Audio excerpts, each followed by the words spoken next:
Life's a bitch and then you die. Life's a bitch and then you die. That's why we Yay. get high. 'Cause you never know when you're gonna go.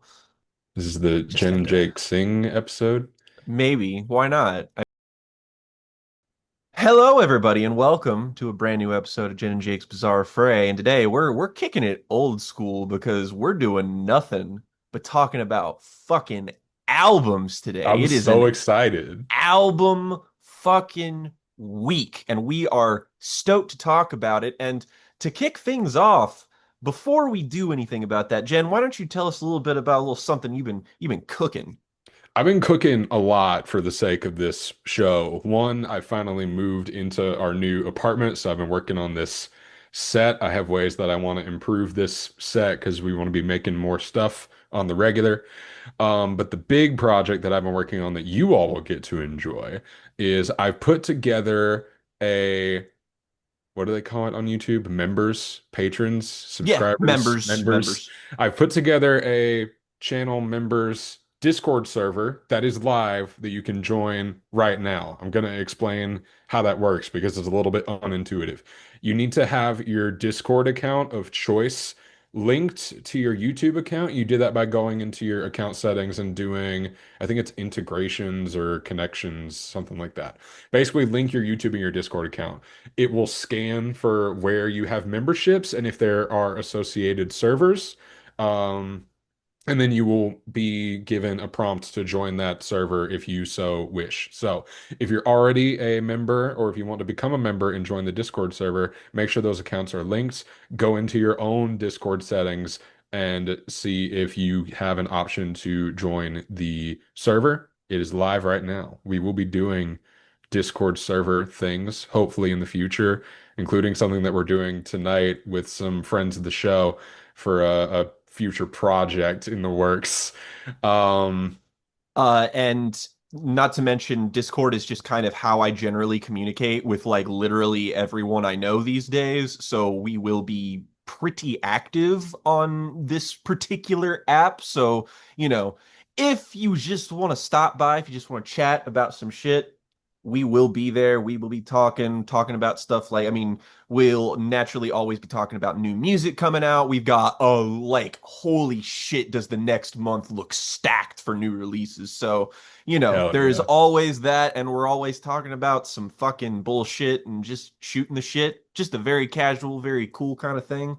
The biggest issue I'm gonna have is getting everybody to migrate from the music group chat 3000 to the server and be active there. But once I can like convince all the friends of the show, like, hey, this is where we need to do our yapping when the fans start rolling in.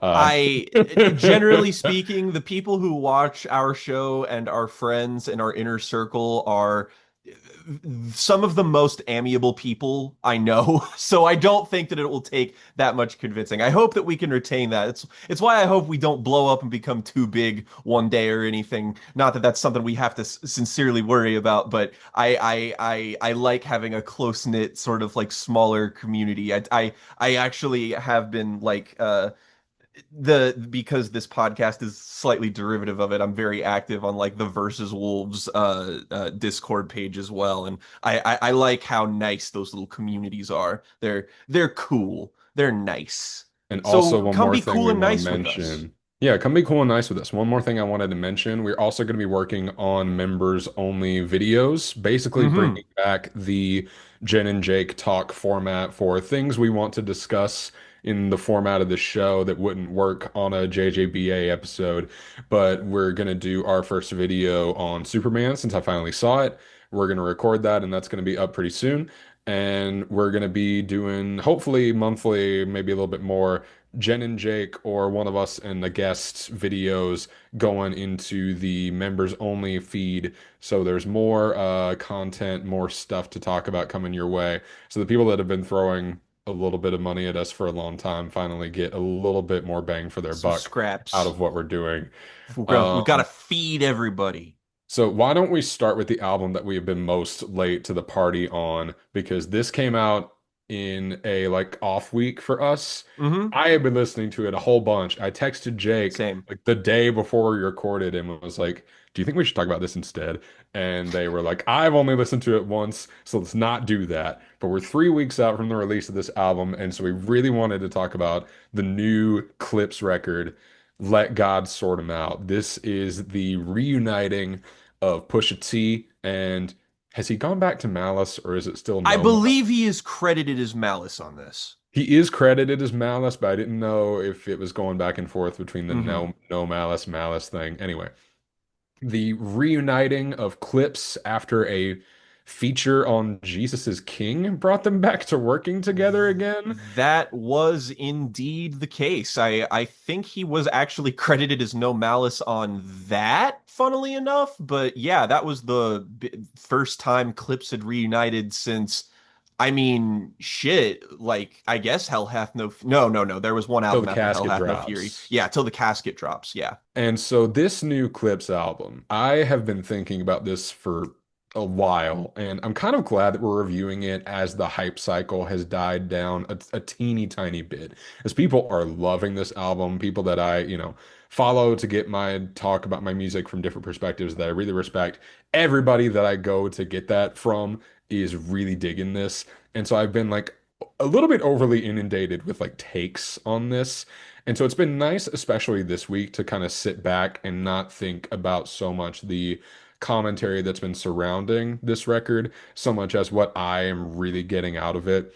And I'm not gonna lie, when we got into this call, I was like laughing my ass off over something unrelated.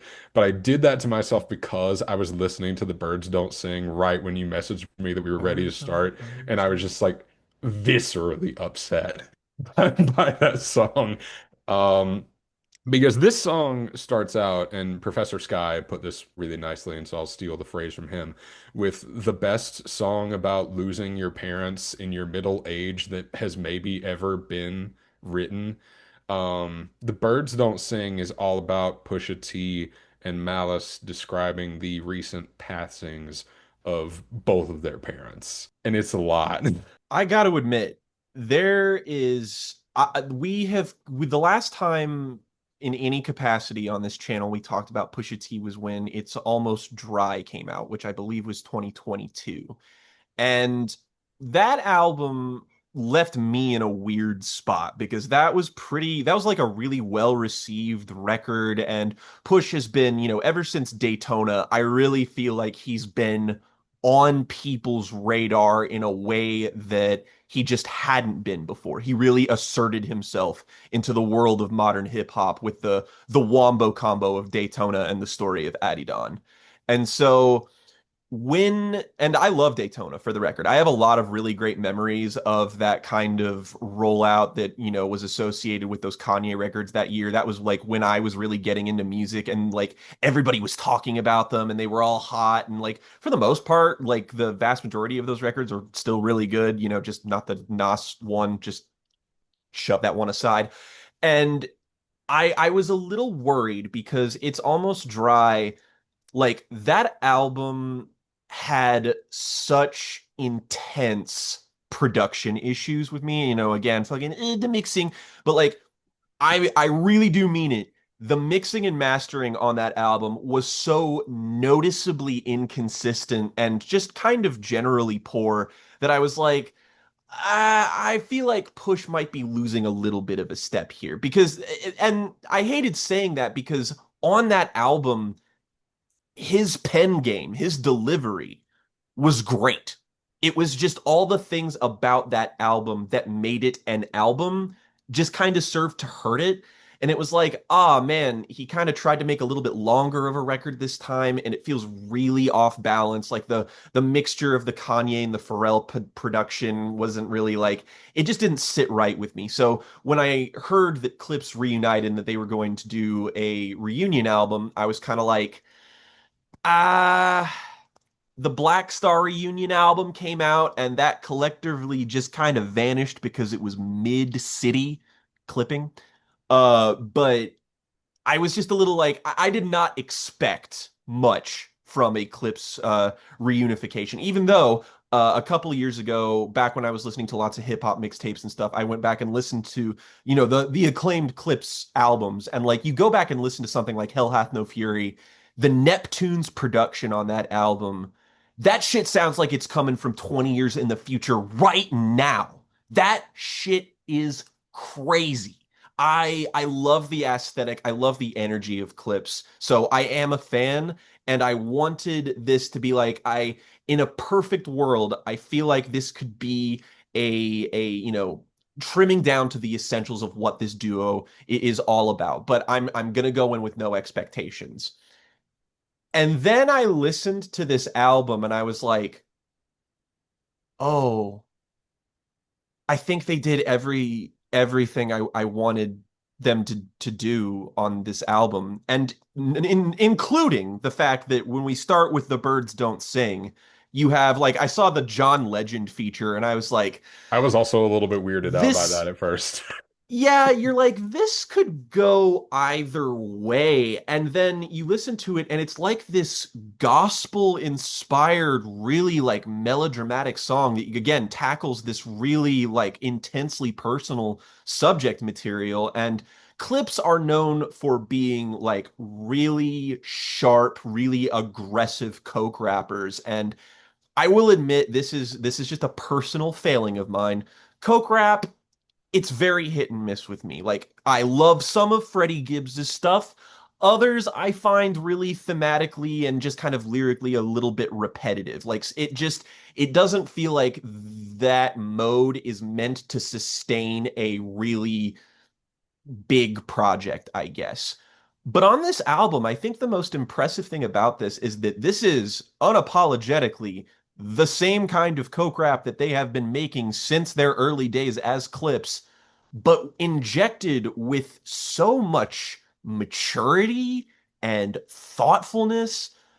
But at the same time, with that maturity and thoughtfulness, you also get the fact that Push and Malice on this, they are out for fucking blood. This album is like beyond The Birds Don't Sing.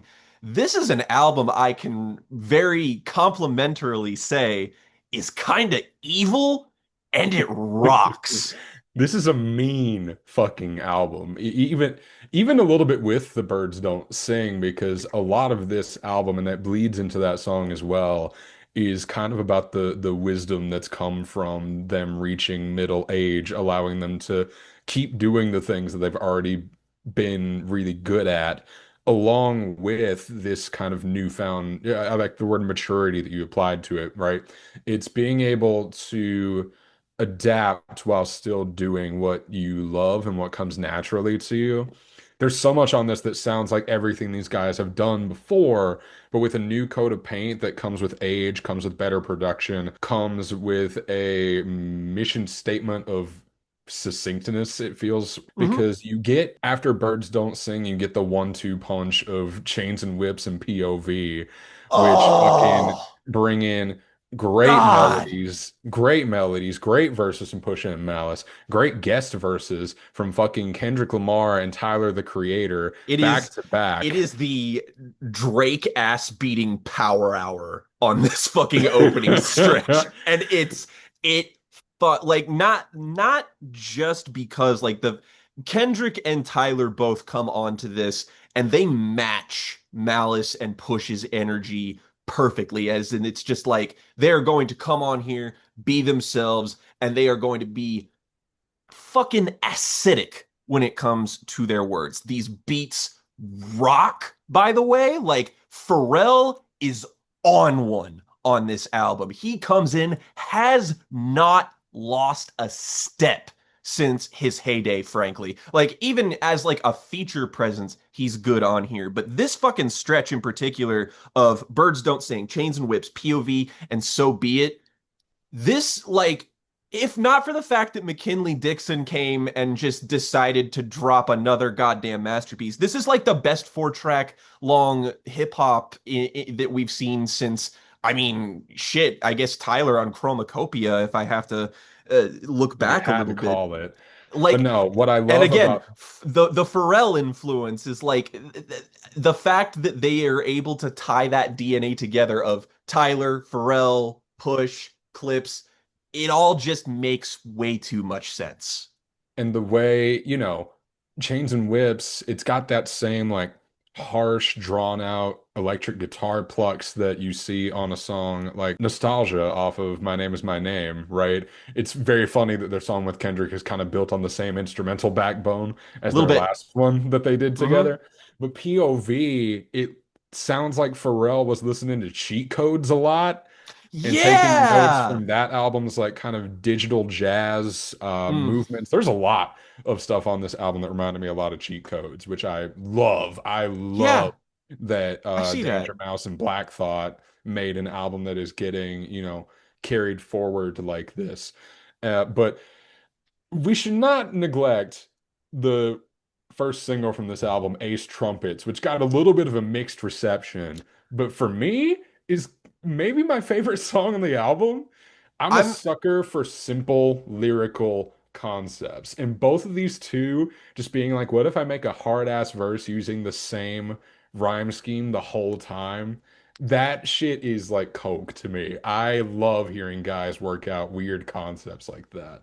I definitely get where you're coming from. Unfortunately, I do have to say that like Ace Trumpets is literally the only point on the album where it kind of loses me a little bit just because of the repetition and how like I I think what really makes this song just like a slight notch lower than literally every other track on here, which I think is like absolutely fucking top tier, frankly, is that this song's like lyrical mode that Push and Malice are both in are a little bit like I don't want to say like simple, but like it doesn't feel like they're as on as they are on the rest of the album. It feels a little bit like it's a bit like it's relenting a bit, and I get the idea of doing that after that opening four-track run. So like structurally, it makes sense to me.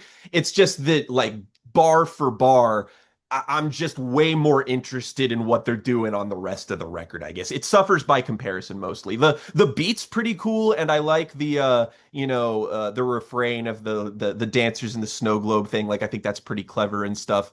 And you don't have to be super serious all the time. In fact, I think one of the really great things about Push and Malice is that they always do have a really dark, really interesting sense of humor that does show up on this album in spades, but here it feels a little bit too wry. I guess like I kind of wanted a little bit more maybe emotion in it or whatever. But like I literally am just fucking I'm looking for things to say about this that isn't just sucking this album's dick because frankly like the more I listened to this, the more I was like I think I am listening to a new, like, bona fide classic. Like, to me, this is an Oh, album that certainly. it has that concision that you mentioned that, to me anyway, makes this the best Clipse album because not because they need to be short or anything, but because those other albums did kind of suffer from that CD era hip hop bloat. Like, no matter how much you love listening to these guys doing something,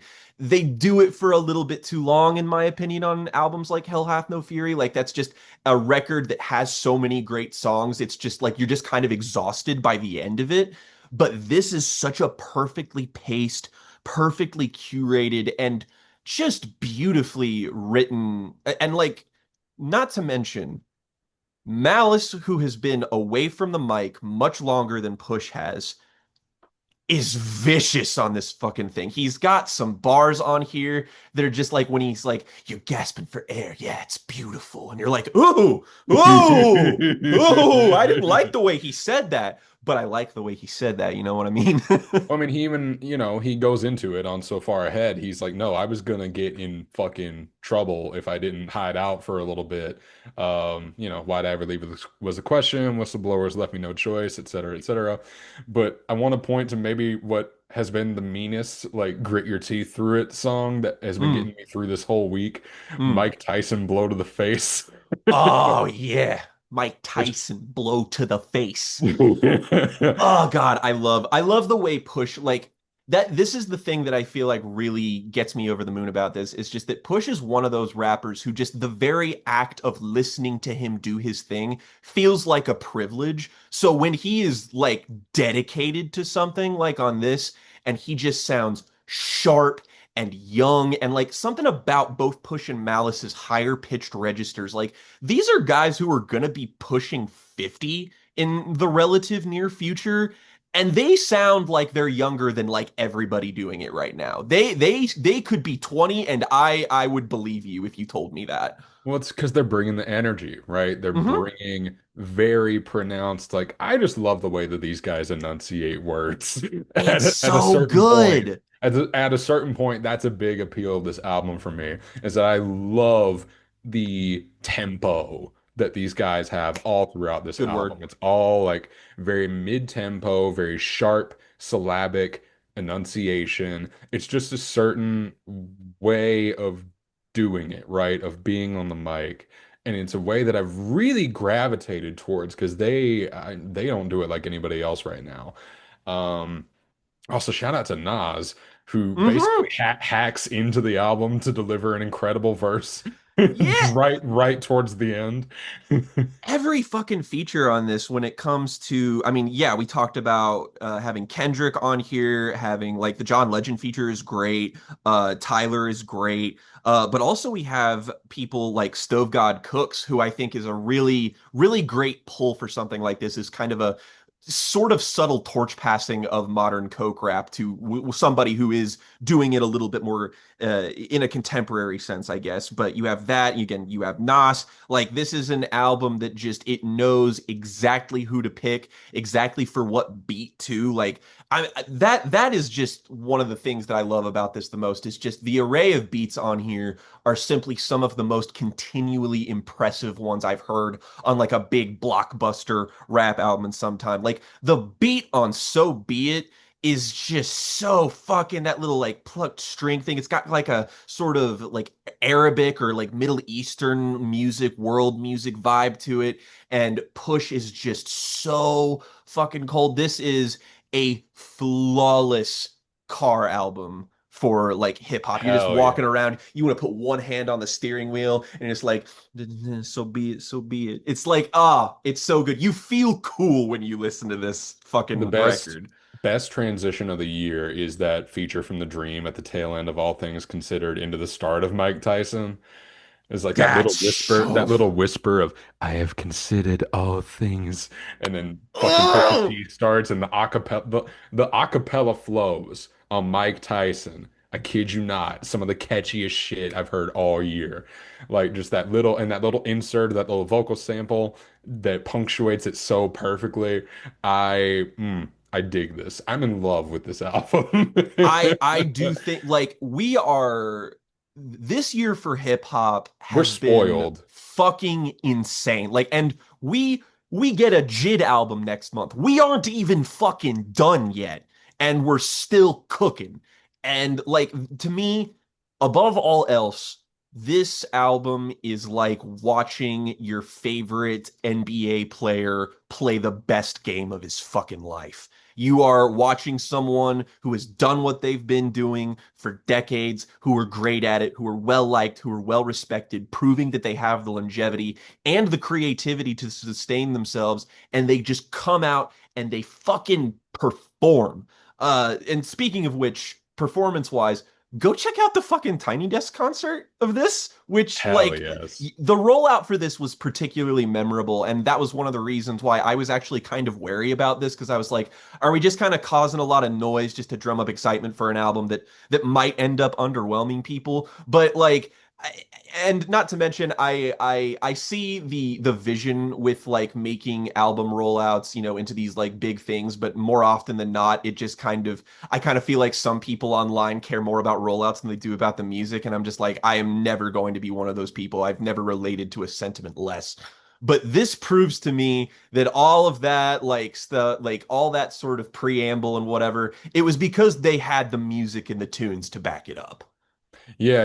And I've been thinking about what you were saying too about rollouts and about album releases, especially with regard to I'm listening to a lot of Some rappers that I found on TikTok that I've been keeping up with for a few years now, especially like Figgy Baby, Chandler, Rob Apollo, Damage. Shout out to all those guys. But if you're watching this, God forbid you are, put out a fucking album. Put out a fucking album. I'm sick of all the singles. I'm sick of just like 7 singles in a year with like 3 month long TikTok tease rollouts. I'm only still on that app because of you people. Put out a fucking album. Give I'm Jen begging you. something to chew on, bro. Come on. Give me something I can savor. Although shout out to Damage because she did put out a great EP a couple months ago, with a song called God Image that I've just been listening to all week, getting ready for this move to like de-stress. I love her so much. Anyway, let's slap a rating on this. Big, big major thumbs up for Clipse. It's definitely going to be high on my end of year list. And if it isn't, we're going to be spoiled massively.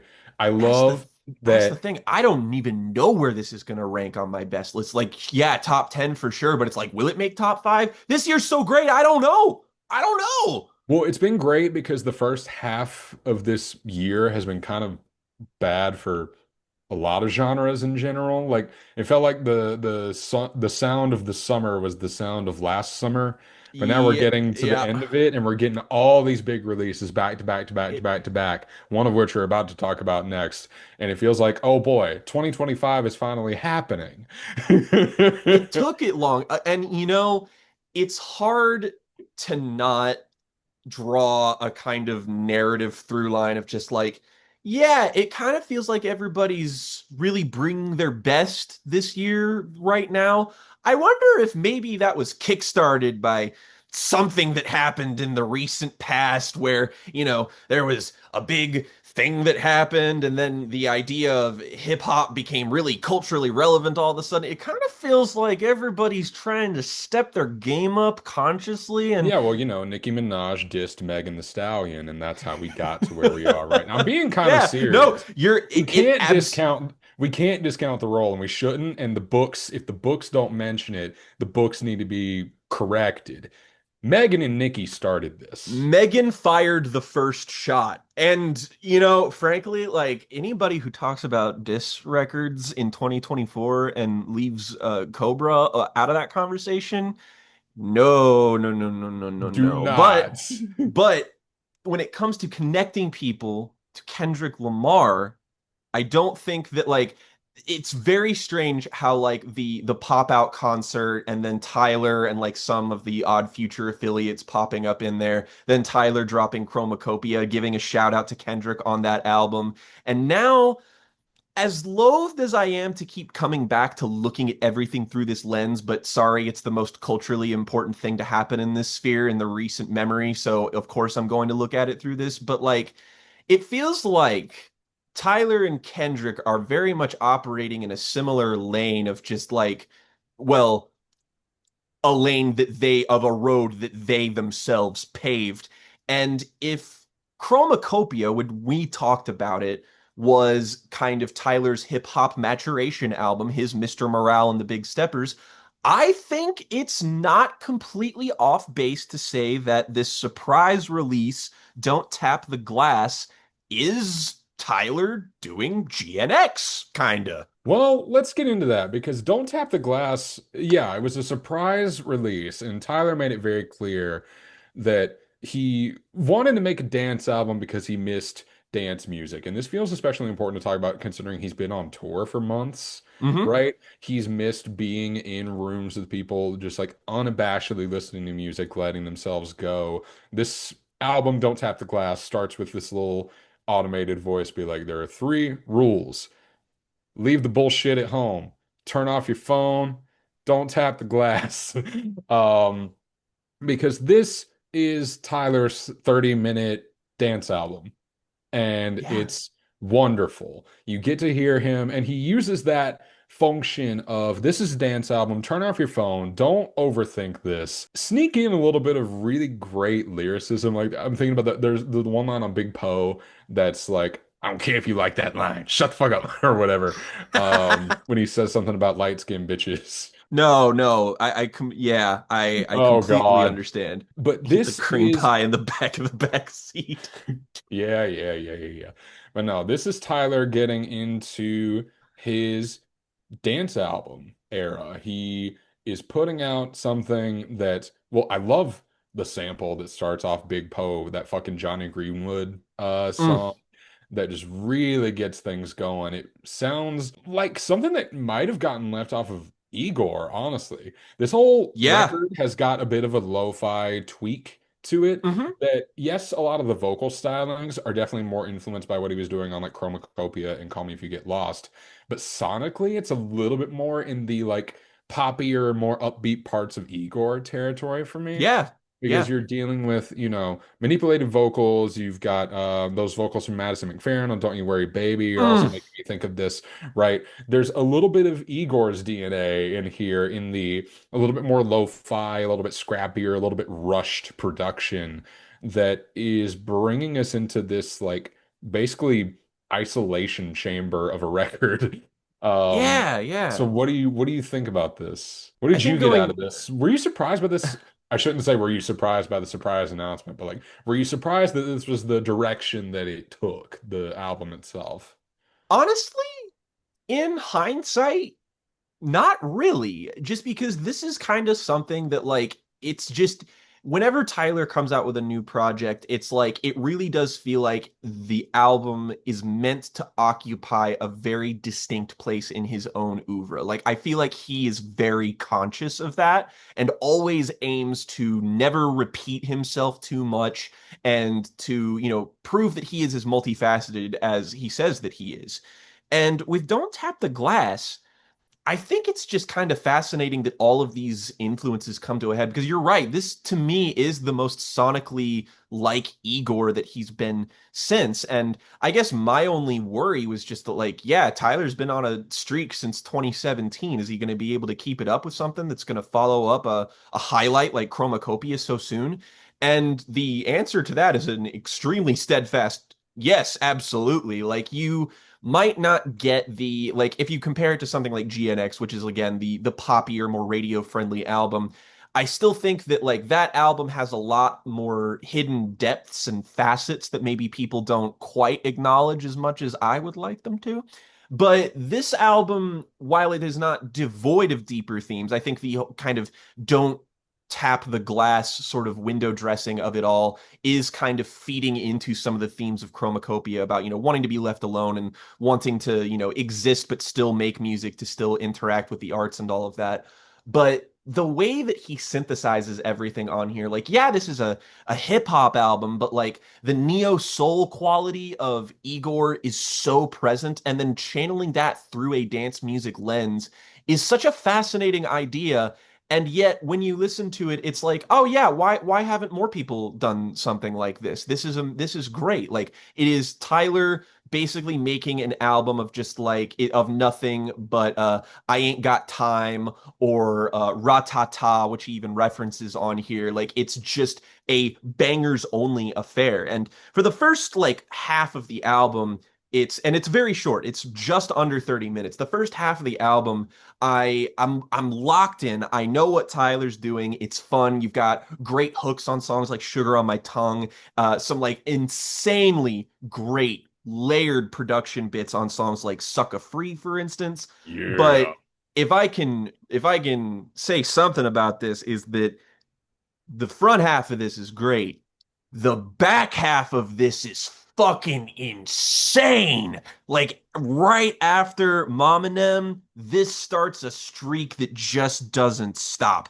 Ring, ring, ring sounds like he plucked a beat right off of Call Me If You Get Lost and then just kind of dialed up the intensity and BPM a little bit. And oh my God, it's such a good, like the soul and hip hop fusion on here is so fucking good. I love like Tyler's flows are so aggressive on here, but they are so consciously rhythmic that they feel so interwoven into the dance music DNA of this record. Like not just because Pharrell is on this album, but this is the most Pharrell thing Tyler has ever made. And it's all the better for it. It's also the most down bad he sounded on record since Igor, which is Yeah. very funny as we get into Yep. the second half of this and he just completely opens his heart. Because even Ring Ring Ring, it's very funny that Ring Ring Ring comes out after Nokia. Because I really want to like that Drake song. Do If you?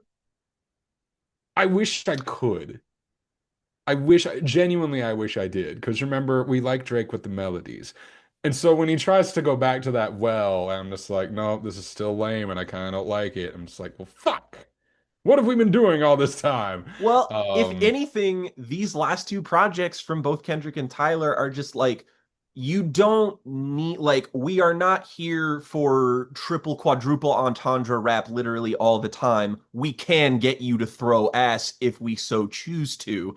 And honestly, like, yeah, we don't need a new fucking Drake song if we've got people putting out projects like this who are actually like legitimately pushing the boundaries of what these genres even are. Like, this is an album that I will admit, like, I get a lot out of it. I have a great time with it. It's a great, just, put on, watch 30 minutes disappear. I'm a really big fan of the shorter kind of album format in general, but like it does come across as more slight than the last couple of Tyler projects. That's true. But just on a conceptual and sonic level, I think this is some of the most ambitious work he's ever done. And the fact that he's able to do that with his head empty, just throw ass album, that's why he's one of the best doing it. well, yeah, it takes a lot of effort to get something like this that makes a consistent feeling of being able to, kind of let yourself go. It's not easy to make music like this. No. And so the whole indication of like, hey, don't overthink it is not meant to be a reflection of the state of the album.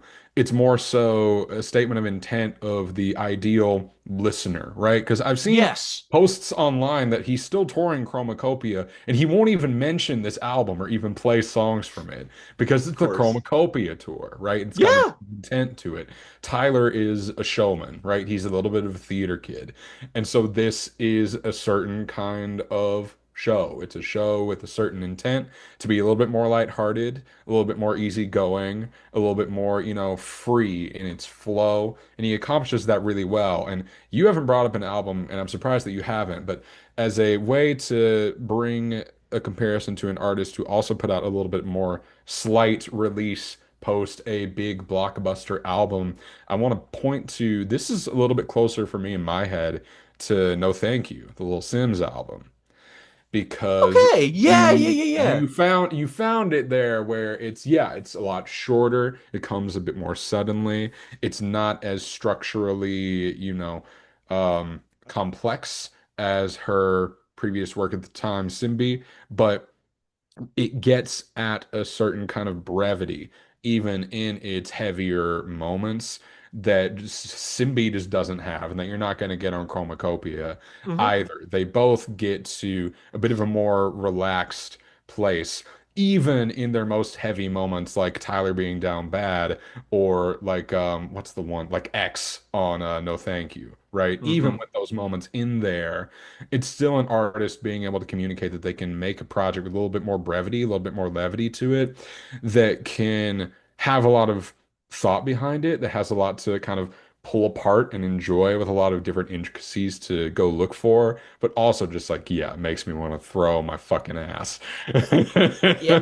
It all serves to just sort of make a point about, at least the way I see it, is that it's like you can still put an abundance of thought, care, and time into music that is, on the whole, meant to be enjoyed more shallowly. It's almost like this sort of like him kind of giving you permission with the whole don't tap the glass framing, I think is subtly quite smart because inherently as a listener that sends a message to my brain of just like, oh, this is the one where I can kind of turn my brain off, but what does that mean the other albums are? And I like that there is kind of a subconscious push to be like, just like, one of the things that I have been I'm I don't mean to tie this into such a grand narrative thing, but like one of the things that has been worrying me so much lately, other than, literally goddamn everything, is the idea that just so many people listen to music and do not give a single solitary fuck about lyrics. Like I have heard so many people in just the last couple of weeks alone, and just like online and in general, of people just being like, yeah, I listen for the music. I don't necessarily pay attention to the lyrics unless I like really, really care about the artist. And like on the one hand, I get it. You don't have to write a dissertation for every fucking album that you listen to. I don't think that's dumb. You should, fuck the double entendres. I want y'all to feel this shit. I get that. But at the same time, it's feeding into a greater idea of this sort of media illiteracy crisis that we're kind of going through, where it feels like just the default is to not engage with something until it becomes inescapable or it clobbers you over the head with its own meaning. And it's like, I I just would like for people to engage with things on an artist's terms. And that doesn't necessarily mean it has to be super thinky music. Like the idea that like all Kendrick Lamar fans, like I know it's funny to come at it in retrospect to just be like, oh, all these fucking guys, they read too much into anything. They have like five layers of meaning and all that stuff. And it's like, I guarantee you 90% of these fans are fans because you can throw ass to Good Kid, Mad City. Like these facets exist everywhere, but I really respect when that is the goal. And that is the goal on Don't Tap the Glass, where he's just like, no, no, no, no, no. Listen, I don't care if you actually try to or not, because I want you to dance. And you know what? We kind of need some good, fun, adventurous dance music right now. We need an escape. This is what There's art is for. there's something to that because, and I love all of this, all of what we're just saying feels like both the blessing and the curse that offsprang from poptimism as a general movement Yep. of like, yes, we as critics can overly intellectualize the stuff that is made for mass consumption, but judge it on an artistic merit. But it's gotten kind of wrapped around backwards in a weird sort of way. But what I appreciate and what I still love doing with my own criticism is figuring out like, oh, what does activate that little nerve in the back of my brain that just makes me go absolutely ape shit. Like I love sitting, like I've been sitting still all day listening to music that should have me bouncing off the fucking walls because I'm like Hmm. taking notes and thinking about what I'm going to say on this podcast. And then later I'm going to go listen to all this music again for days on end and do what I'm supposed to do when I'm listening to it, whatever that may be. There's a viability to that, right? There's a way that For you sure. can look at music like this that is meant to, right, be in the club and make people have a good time, but like really get down and start picking it apart and getting into the bones of it. And that's what we try to do with a lot of stuff that we cover on the show. And that's what people, shout out to one of my favorite critics working right now, Brandon Strusnick, who basically made a name for himself on his Hmm. love of simple is the word I'm going to use, of his love of writing about like very simplistic action cinema, but really getting into what makes movies like, Den of Thieves work. Uh, Hmm. and so there's something to that. And Tyler is giving us a kind of in there that I feel like we've done a pretty good job with unfurling in this segment.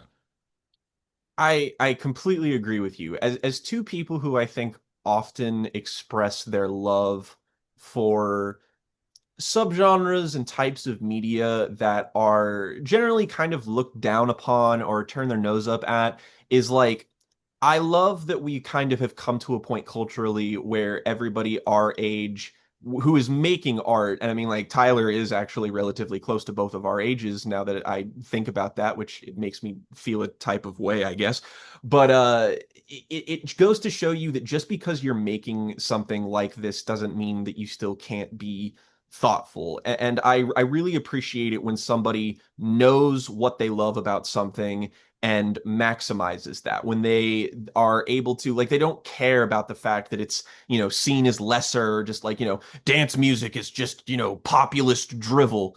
But like if you go in with the intention of making good dance music, then that in itself I feel like elevates, bad word, but elevates the idea of it to something worth celebrating. That again, it's poptimism, but with an edge, with a scalpel that lets you not blindly just be like, ah, yes, everything is going to have the same kind of worth. We should analyze everything, nitpick everything apart. It's like sometimes it's good that an artist just comes out and tells you point blank, period, this is what this is for. This is how you should enjoy it. Engage with this on my terms, and you will be better off for it. And I feel like that's something that, is lost these days because there's everybody just kind of absorbs stuff and just kind of does it. Like, I like the idea of having to meet someone on their terms because it requires effort. It requires a lack of passivity. And the fact that we're Mhm. getting there with artists like this, it's a net good for the artistic climate of music. That Which, sentiment, right? Being called on to engage with the arts or to kind of meet the artist halfway in certain respects feels especially resonant to me with all the shit that's going on with like itch getting censored yeah. and all that. And this goes all Mm-hmm. the way back to like, you know, trigger warning debates in 2020 with the boyfriend dungeon game, right? There's Oh so goodness. many contingents of people who act like they love art, act like they want queer art, challenging art, whatever art, but really just want a thing that ticks boxes for them. And I want Yeah. artists to get brave and be like, no, this is me. This is Fuck your mine. boxes. Like, I Fuck your don't care. boxes. Fuck the boxes, bro. I no, completely agree. It's if you're going to challenge your audience, I feel like doing it in a way such as this, like kind of smart, a kind of subtle way. It's just I applaud the audacity of living in a world in this climate where it really feels like it just incentivizes you to not, because it's not that deep, which is the worst fucking sentence that has ever happened to art as a phenomenon since the dawn of capital. Like, I just, if you have that attitude about anything, if you are one of those, it ain't that deep, bro, motherfucker, why are you watching this? Get out of my comments then. But bye. Let's rate this. Thumbs way the Thumbs fuck up. up. Love and don't tap the glass. Hell yes. Oh, Jake. You know, I think I'm gonna just go ahead and say that I will tackle your challenge first, because Okay. I'm bringing something new to the table here. So my recommendation from Jen last week is the album from 2021. Is it The Fall of Hobo Johnson? It's because all of his albums have this fucking like name, or no, The Revenge of Hobo Revenge Johnson. of Hobo Johnson. Is The Revenge of Hobo Johnson. And there's a bit of lore here in that when we started the podcast, we did the end of the year ranking lists and whatever. And 2021 was the first year where we had the entirety of the year's music releases to count towards our year end lists. And it's kind of like what I said in the last episode is that 2021 and 2022 are going to go down as two of the greatest years for music that have ever been. And the problem with 2021 was that we were so constantly reviewing new, cool, exciting, interesting shit every single fucking week that we had kind of a pittance of genuinely bad shit, and we had to really reach for it in order to complete a list like that. And so that led to, August and Riley, who connoisseurs of music trash in some forms or another. Riley, I They just want you to know, I texted Riley 3 hours ago because I wanted to get an update on a claim that they made about this album in the worst video, which is they did say it was the worst album that they had ever heard. That with has the been overtaken, however. with the context of it, like I remember very, very specifically, Riley was like, I think this is the worst album I've ever listened to. But the thing is, I don't say that like ceremoniously. It's so unremarkable that it just happens to take that spot. And frankly, after listening to it, I really like words have never made more sense to me in my life. So, for those who don't know, Hobo Johnson is kind of an interesting figure that lingered from the second half of the 2010s in the kind of indie music online circuit blog space as a guy who, like, I think you could probably compare to the likes of like Rex Orange County, stuff like that, where they kind of blend sort of indie music sensibilities, indie rock, maybe a little bit of like hip hop here and there, but like not a full-throated commitment. And they end up being these like weird kind of emotionally messy and sort of like they have a kind of outsider appeal to them. And Hobo Johnson's an artist who like overridingly has never been super well received by anybody. Like he's had his fans for sure, but in the critical sphere, it's been like a constant just failure to launch. Like the only notable thing that happened to Hobo Johnson that I feel like boosted his profile enough to the point where he was able to kind of ride off of this little boost was the fact that Fantano hit I guess The what is the Fall, he the hit the fall of Fall Hobo with an 8. Johnson. And I should That also was a yellow say, flannel review, so I people should paid also attention. say his Tiny Desk concert, because he won the contest to be on Tiny Desk that they did. And so that was maybe the only time that a Tiny Desk increased an artist's profile. You know, I didn't think about it like that, but you're absolutely right. But like there he's had just enough critical appraisal to continue doing what he's doing. And he has always been on the periphery to me. He has just always been something that I knew existed, but I see like his album covers and you hear that his name is Hobo Johnson, and I'm just like, I literally ain't got time for this. I do not care. I don't want to care. I'm like, there are still great albums from great bands that I love that I haven't listened to yet.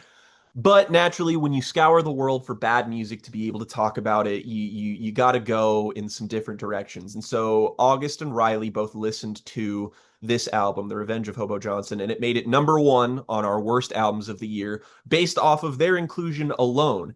And in an effort to kind of talk about the whole spectrum of that year's releases with Mr. Johnson, he released another album that year. Hobo Johnson Alienates His Fan Base, which I listened to and they did not, just so something could be said about it.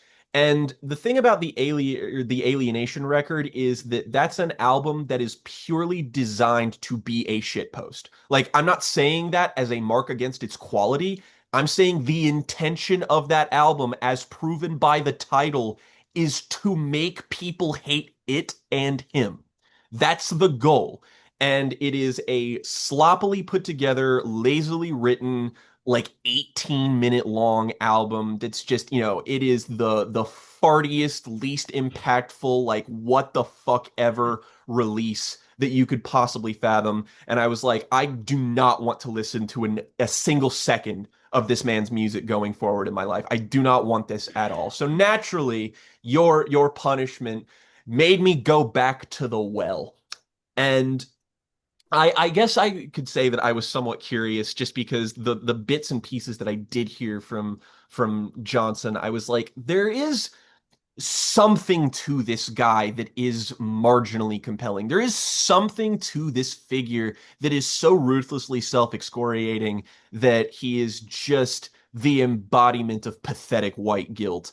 It's kind of like if Jack Harlow had no charisma. It's that kind It's of kind of like like if the guy from the Front Bottoms couldn't play an instrument. that's a great way of putting it. There's an intentionality to his music and his writing that on some level I do respect, but it is again so prima facie pathetic that it is very, very difficult for me to like engage with it because here's the thing. I've been talking about this for years, is that I fucking hate irony.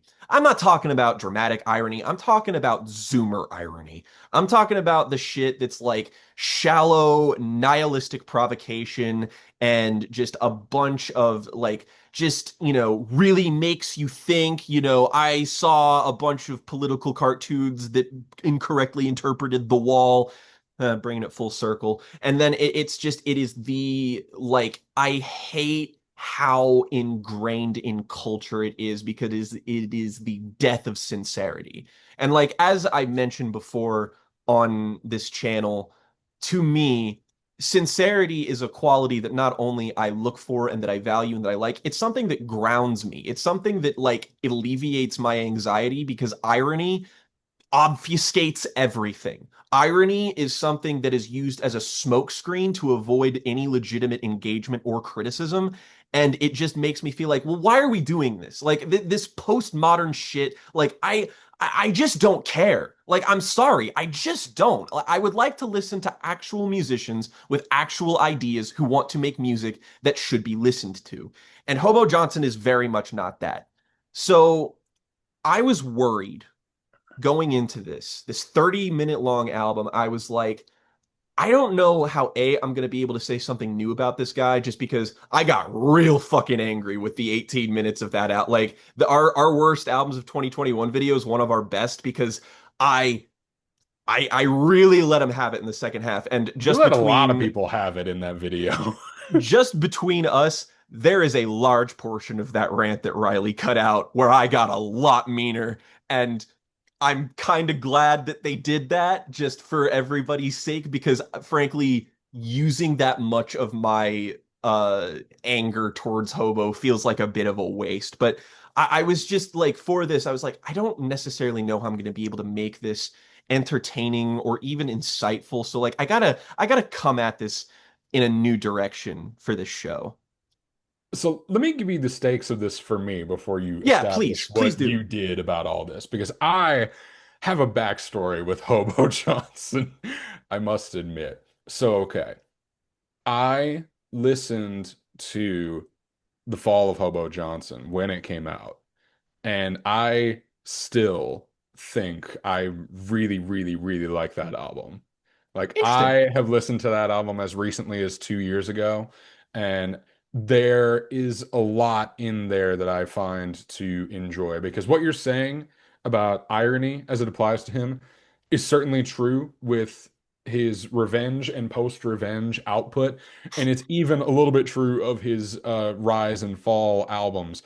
But there is a lot more sincerity in those first two records. There's a lot more like That's good to hear. genuine attempt to reckon with a lot of his, weird, idiosyncratic, extremely neurotic like feelings about the world.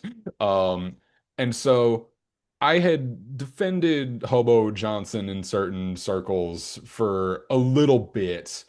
And then I woke up one morning and I got a notification on my phone and it was the Fantano review of Revenge where he gave it a not good. And I had no idea this album was even coming. Yeah. And so I saw that and I was like, wait, what the fuck is going on? So I pull up the album, I listen to it, and the first song is Anton LaVey. A song that August described factually as about having sex with El Diablo, El Diablo, my with Jesus is in fact red. El Diablo himself. And here's the thing. I think this song is kind of funny, like actually funny. There's something to Anton LaVey, at least the first half of it, that I find actually kind of enjoyable, of like it being genuinely a love ballad to Satan. I find that really interesting and strange, and I'm a little bit of a sucker for the way that he directs his backing vocalists on that song. Like I do genuinely think the refrains on the chorus are pretty solid, like even if they sound like shit and they sound worse than anything on the previous album. But I mean, for those who know a little bit more of his oeuvre, frankly, compare Anton LaVey to a song like You and the Cockroach on The Fall of Hobo Johnson, which is all like a very blatant Trump metaphor, but the joke is that it's a very blatant Trump metaphor that goes on for way too long. And that's like the most ironic that that album gets in the way that annoys you right now. But there's a lot of sincerity that comes across on The Fall of Hobo Johnson. There's a song called Ode to Justin Bieber that is a completely sincere ode to what society did to Justin Bieber by dragging him into the limelight. And it's Fair. probably meant to reflect how he felt being dragged into the limelight post Tiny Desk. Um, and he's had a difficult career, not just from the famously severe wing of hatred that has always kind of come his way online, but because of some now recanted allegations of assault that I'm not sure where that went, so I don't want to talk about it too much. But Yeah, me either. that was also a bit of a blight on his career at the time. But when The Revenge of Hobo Johnson dropped, it became very clear that something, maybe it was the assault allegations, maybe it was a breaking point with the anti-fandom. Maybe it was just bad touring experience. Maybe it was whatever the fuck it was. Something broke inside of Hobo Johnson that even people who hated on his previous music could see the difference in, and even some fans of his, including myself, could kind of immediately see that this dude kind of went off his rocker a little bit and has never really been able to come back from it for one reason or another. And so this album, The Revenge of Hobo Johnson, is a gigantic crash out of a record. It's a Yep. big, Yep. pathetic, sardonic, didactic crash out of an album, which is what Ugh. makes it interesting. Because how do you make your crash out so preachy and so like strange? It's at times it somehow manages to be both pathetic and preachy and like didactic and helplessly out of touch at the same time in different stretches. And so it's a really bizarre bad album, a very interesting bad album, which is why I didn't just recommend this to you out of spite. I do genuinely think there is something interesting here to talk about that I wish I would have like just told you, like, hey, go listen to The Fall so that what I'm saying makes a little bit more sense because I knew I needed to have a little bit of a divulging about my feelings about The Fall of Hobo Johnson, which I didn't listen to prep for this, but I do still have some fond memories of. And listening to this again to prep for this episode, The Revenge, just made me realize that I was reliving a kind of cycle of seeing someone that I did look up to a little bit as somebody who wrote a really unique kind of music, just completely lets down any faith that I could have had in him as somebody who could have had a decent profile. And something that he's continued to double down on because I'm not going to talk about it too much, but I did listen to his album from this year, Hobo Johnson Drinks, to prep for this episode as well. And I have some things to say about that, but I'm going to save it for the end.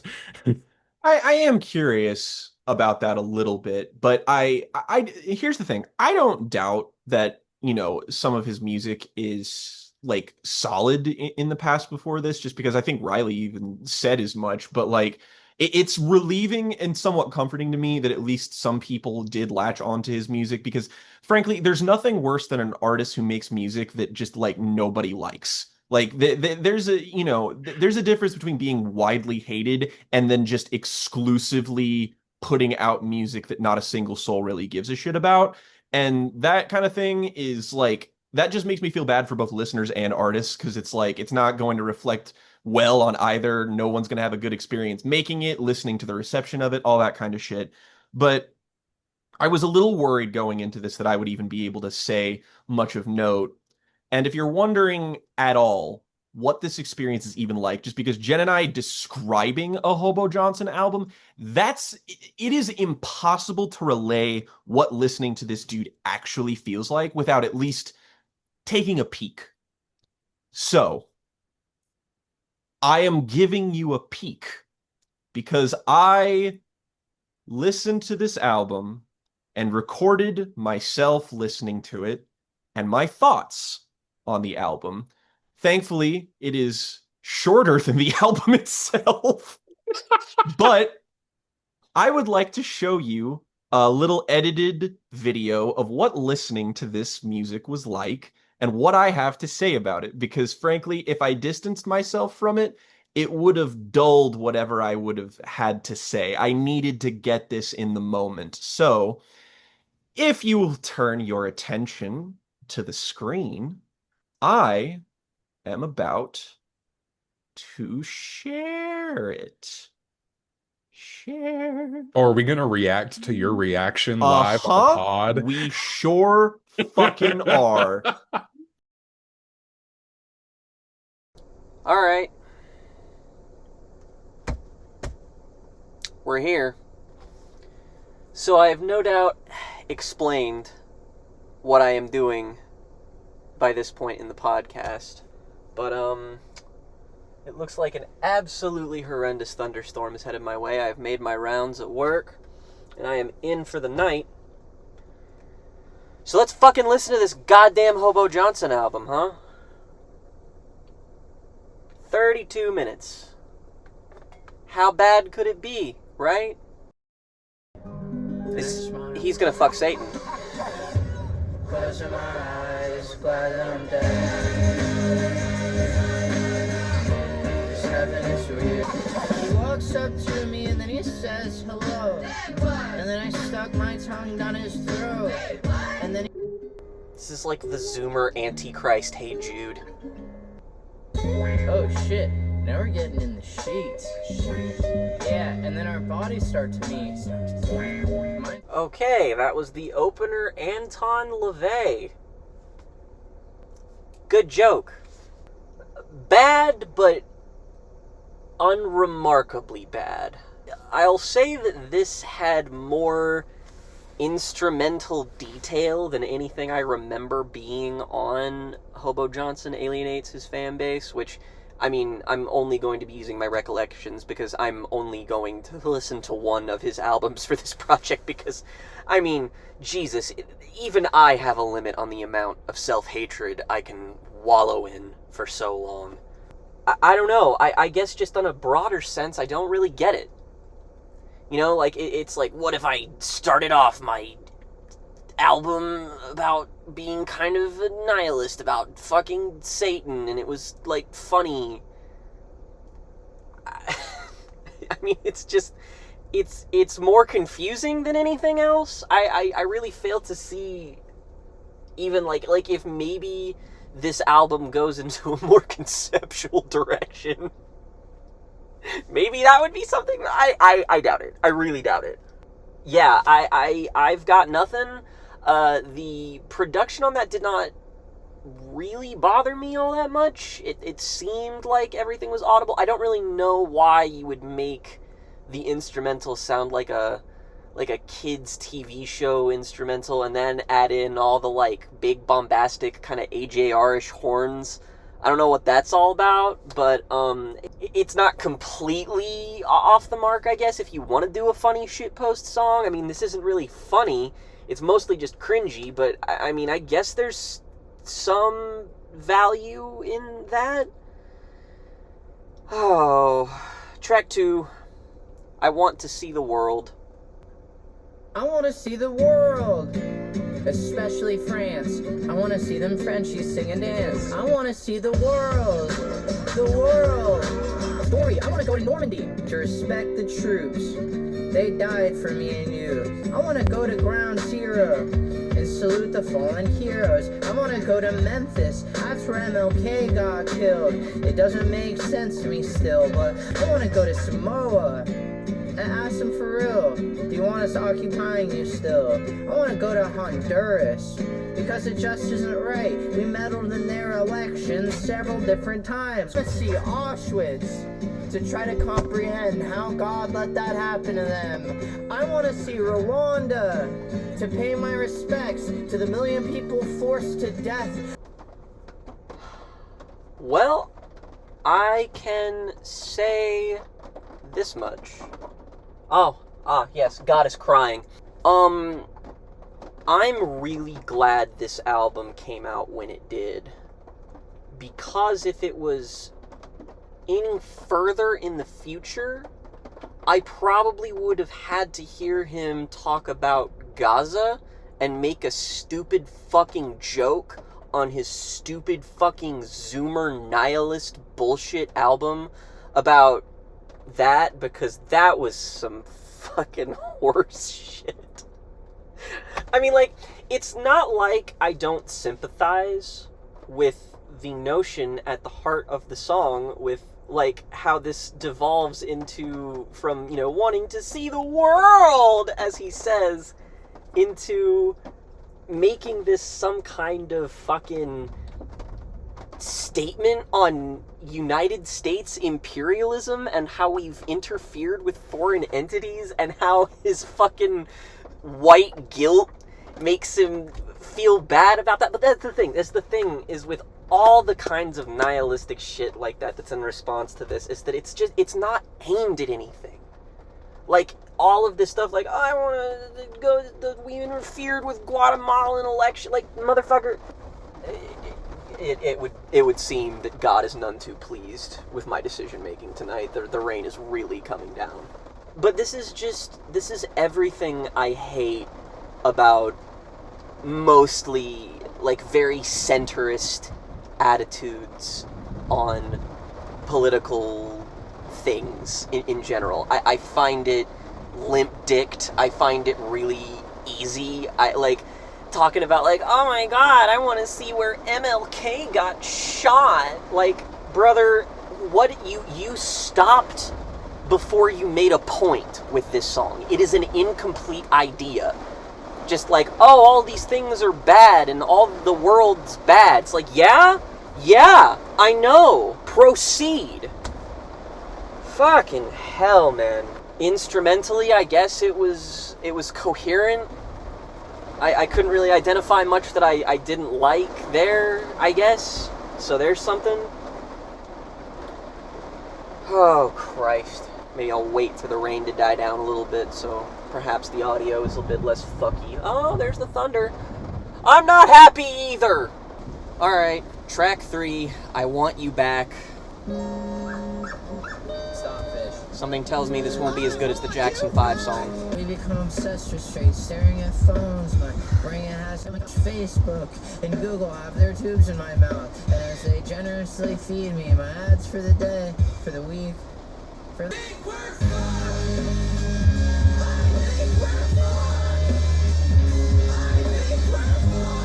You know, at some point you really do have to ask yourself, did the thought of making, like, music enter your head?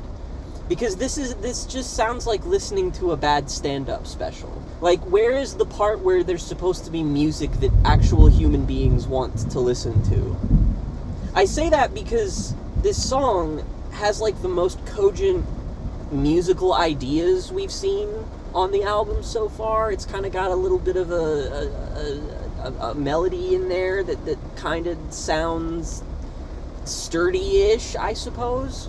This really is just taking me back to 2021 when all of this stuff was really at the forefront of conversation. Just like the idea of, like, you know, technology is alienating us, man. Like the same kind of pithy shit that you're always used to hearing when people get on their high horse about this shit.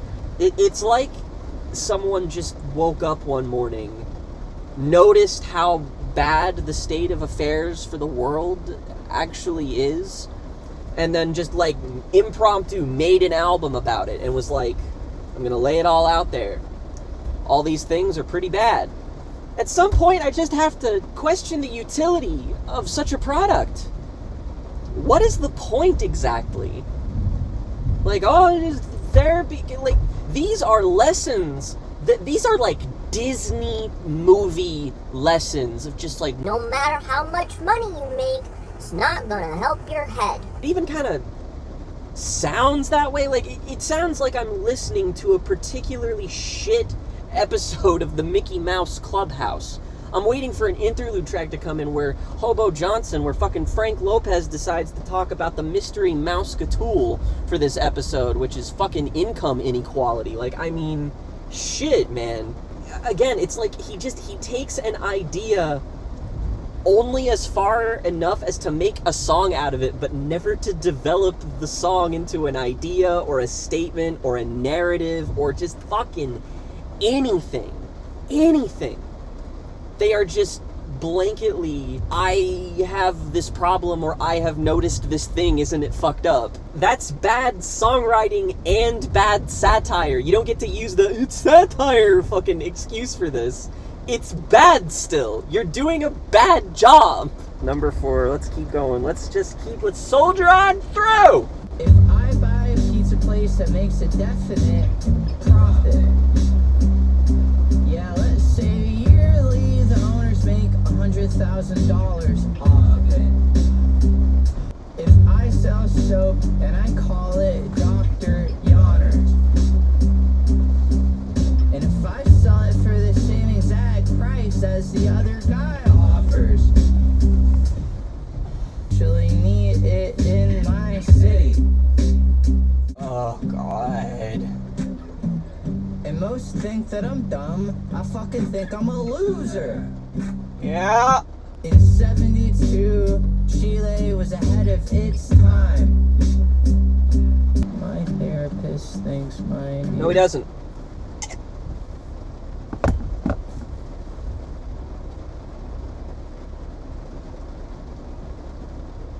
No.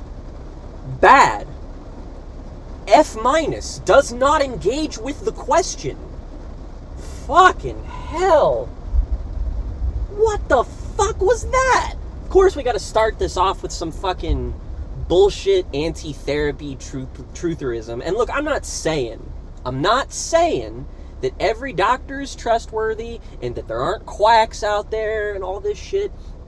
But if anybody could benefit from some therapy, I think it would be you. And if it hasn't been working out, maybe try somewhere else. Just a thought. His continued insistence of, like, putting in actual, like, US and, like, geopolitics into these songs that spiral outward, where he starts off talking about what a useless piece of shit he is and how that, like, blemishes very awkwardly into whatever fucking thing he just read on Wikipedia that, you know, that where he's just like, Well, actually, I think capitalism has a few problems. yeah, no shit, Sherlock.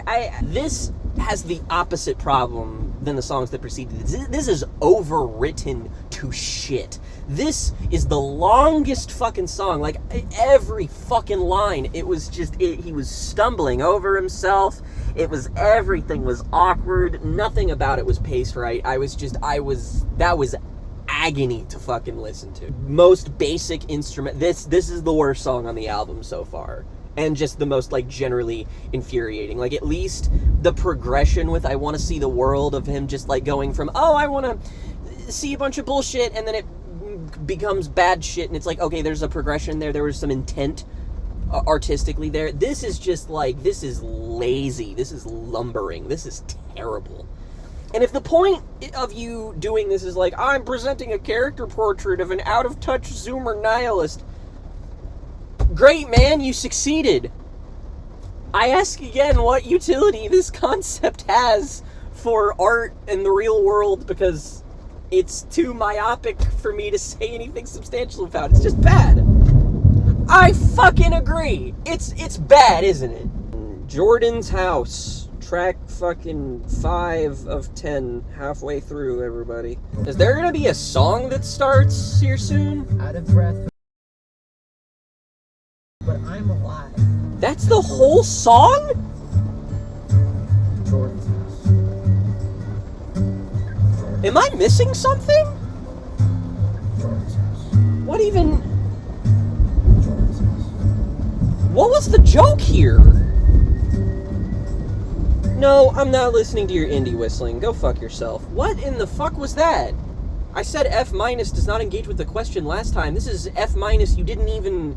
Where even was the question? I don't even understand, like, what even... how is that allowed to make it onto the album? What the fuck? Why? Why did I listen to that plotting nonsense? Are you happy, Jen? You've upset God. God is furious with you. Oh, good. Prequel to Animal Farm is next. Fuck it, let's just... Do you think this is a metaphor? Are gang vocals the only idea this guy has?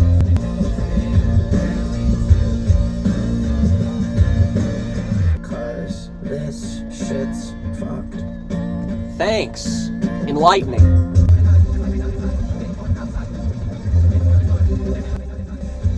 I'm not listening to this 20-second long fade out.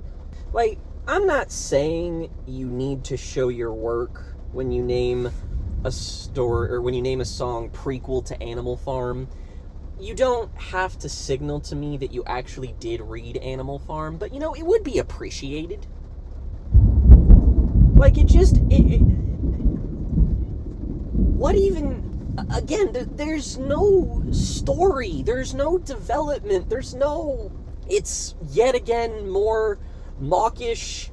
Isn't this bad? Yeah, man. Yeah.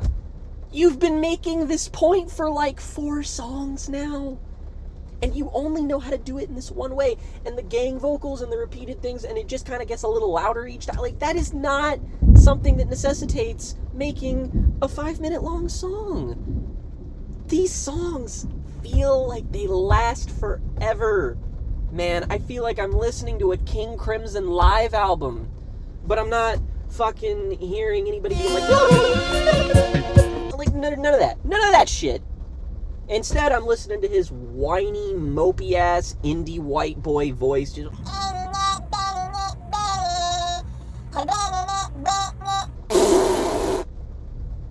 This fucking sucks. Alright. Had to move, do some stuff. Let's hope this is the last group of songs, so this can be out of my life forever. Track 7, You Want a Baby. What's the point of having kids in a while? Not listening to the last 20 seconds.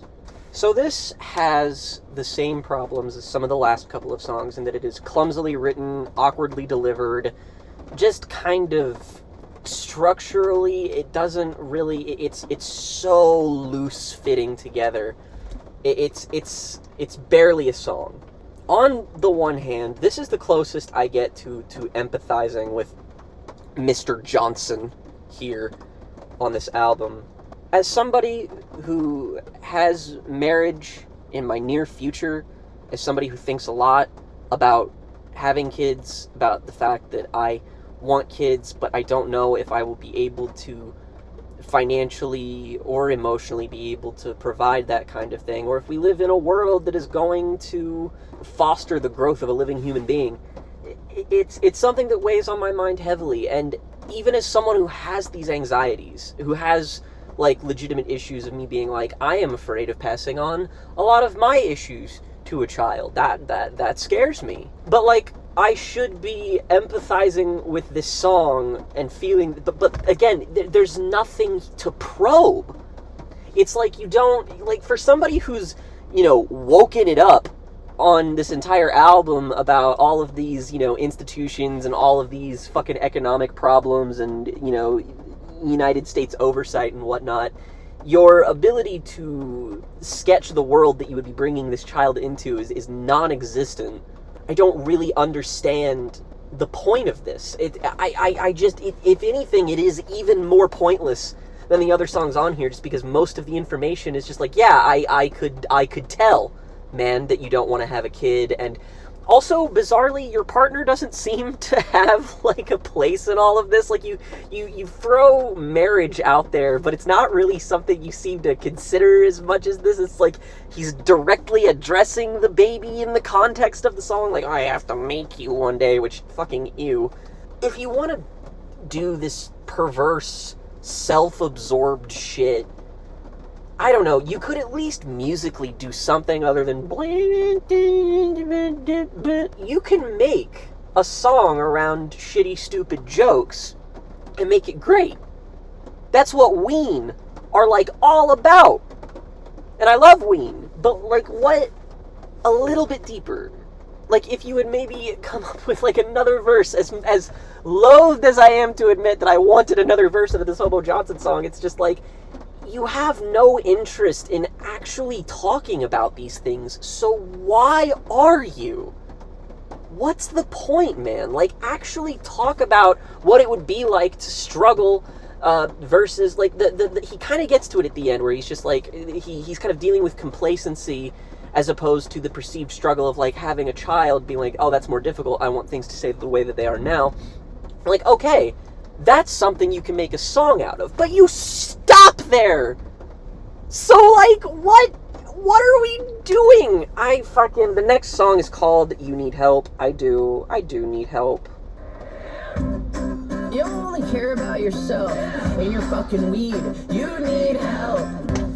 Yeah, it's like laying in bed and feeling like your bones are all made out of lead, and you can feel the wind as the world passes you by.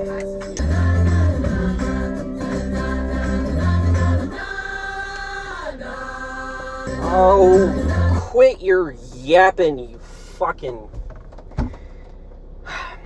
I see where he's coming from with a song like this. You have the Chemicals or Depression hook. The only hook on this album that is even remotely catchy in the form that he delivers it in. And like, again, this is a real dilemma. This is a real thing that I struggled with this. Like, I was in the fucking hospital last year because of medication that really fucked me up. And I thought a lot about, would I just be better off if I didn't have this in my life? And, you know, that's something that, you know, that's a decision that everybody has to make for themselves at the end of the day, because there's no right answer. But Johnson seems hell-bent on creating songs that are, I was gonna say devoid of subtext, but they are only subtext. He's just delivering what the themes are rather than telling a story or sketching together an abstract emotion or, you know, poetry, you know, like a song. And is instead, like, his lyrics don't feel like lyrics, they feel like cliff notes to another album that I'm not hearing. Like, and again, with the insipid fucking na, like, bro, you know, maybe he was struggling when making this. Like, 'cause I have no doubt that he's definitely struggled with something. So you don't just make this for no reason. But it's so navel-gazy. It's so interior. And yet, I feel nothing. Like, I don't even necessarily know how these problems that you're talking about affect you specifically. You're just abstractly drawing them forth and then being like, oh, here they are, and that fucked up. And it's like, yeah, man, I guess. There's just no point to this shit. Because it's nothing but point. And, like, it just ceases. It's missed. Like, am I even making sense right now? Fuck it. 2 more songs. The Government's Not Great.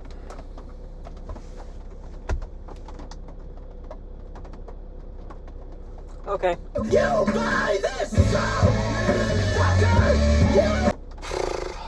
I guess that's the closest he comes to being funny, but first of all, why compare yourself to the 1975 and 21 Pilots? You don't really sound like either of them. Like, honestly, I would kill for you to sound like 21 Pilots. Like, they put a lot of thought into the production of their songs. Good and bad. You at least know that Tyler Joseph's got, like, a vision. And I mean, Matty Healy,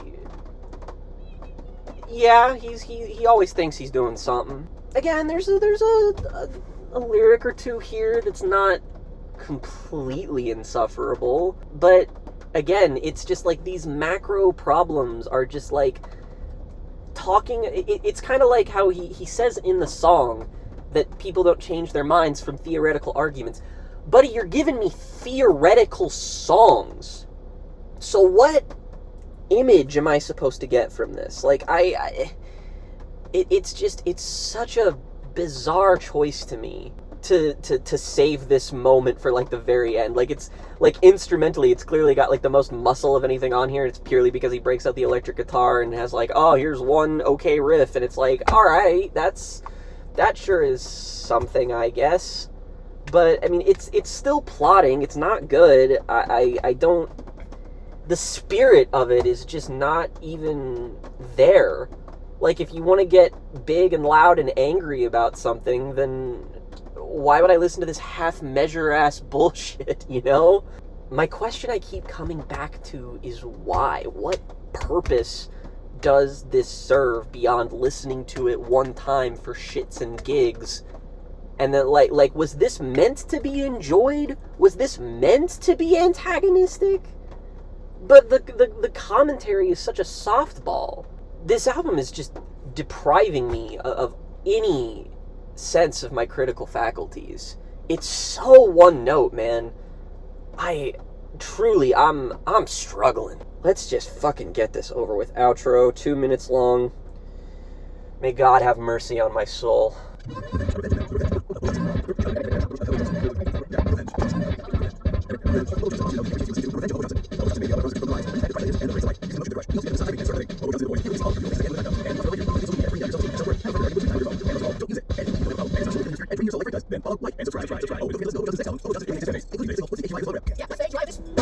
It Oh, also features the future #1 song in America, All I See Is Poop. shut up! All I see is poop. The world's fucking shit. I'm a piece of shit. I already listened to this!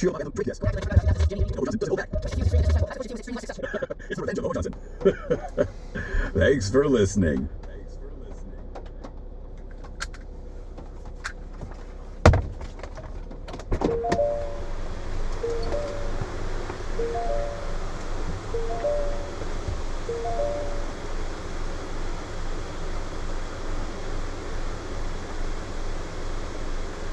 Why did you do this to me?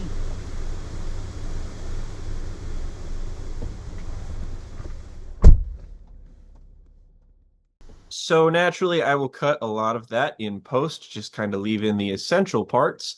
But I think that does a decent job at doing two things. One, conveying what listening to this album does to the human mind, and also, if anyone was ever curious what it was like to listen to bad albums for this channel, that is a pretty good fucking litmus test. I don't really have much more to say because I said it all. So, Jen, please interject. Allow me. Yeah, as somebody who used to give a shit about Hobo Johnson, it was sad to see the day this album came out. But in retrospect, no, I can't do it. It's not gotten any better in retrospect. Even as my like disappointment with it has faded, it's kind of gotten worse in that regard.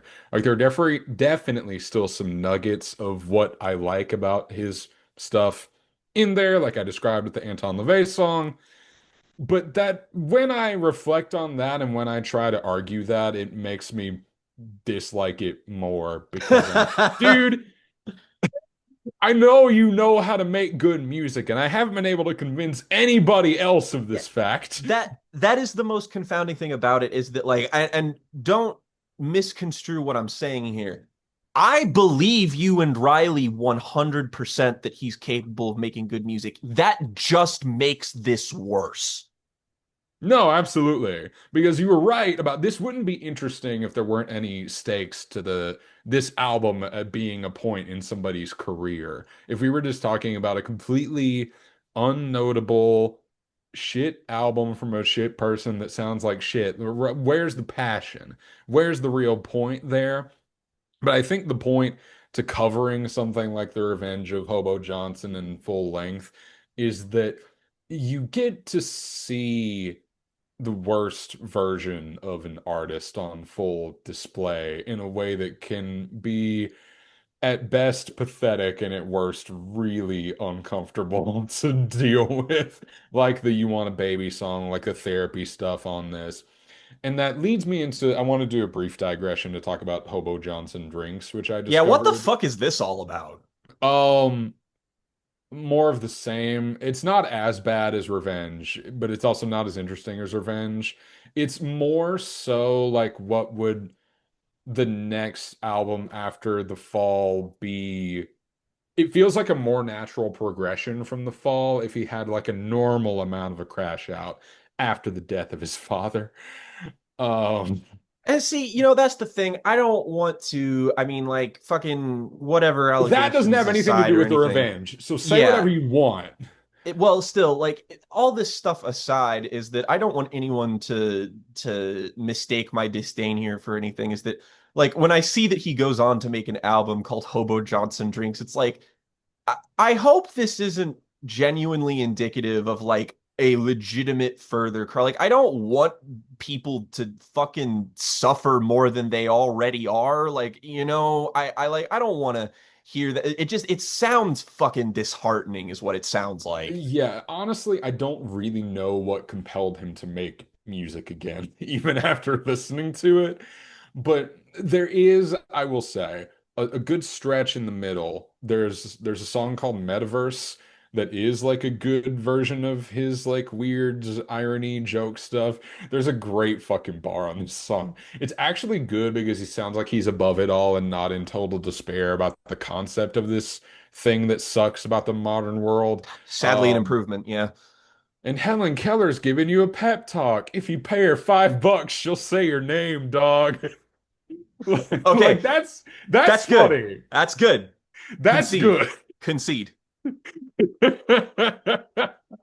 Um, and there's some legitimately very compelling stuff in there about the death of his father that's also minced in with some pretty bad stuff about relationship struggles that he's had in the midst of this that suffer most, not from anything embarrassing or anything too confessional, but that it all sounds so ambiguous, right? He's Mm. afraid to mine the details of his personal life that made songs like Peach Scone, which got him on the fucking Tiny Desk so that made those songs work, right?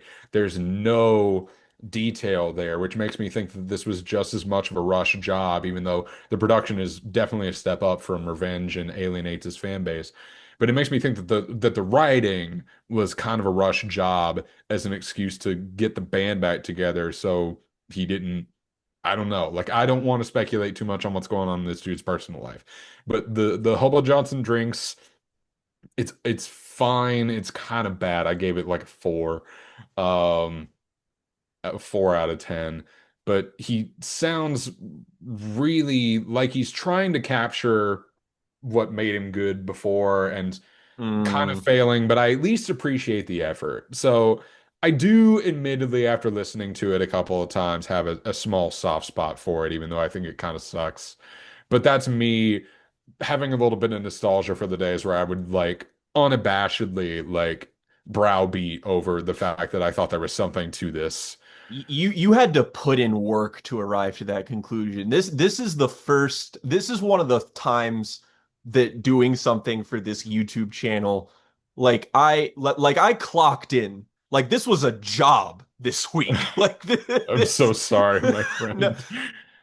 here's the my ultimate thesis on this album is that I'm genuinely so serious when I say this. If the music was better, I would be willing to forgive nearly all of this.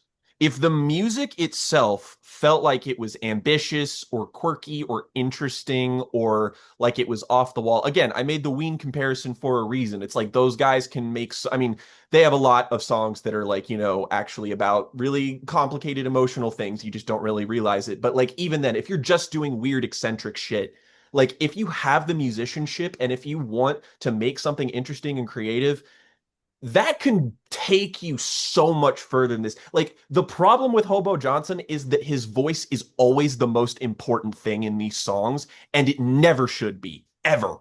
Ever.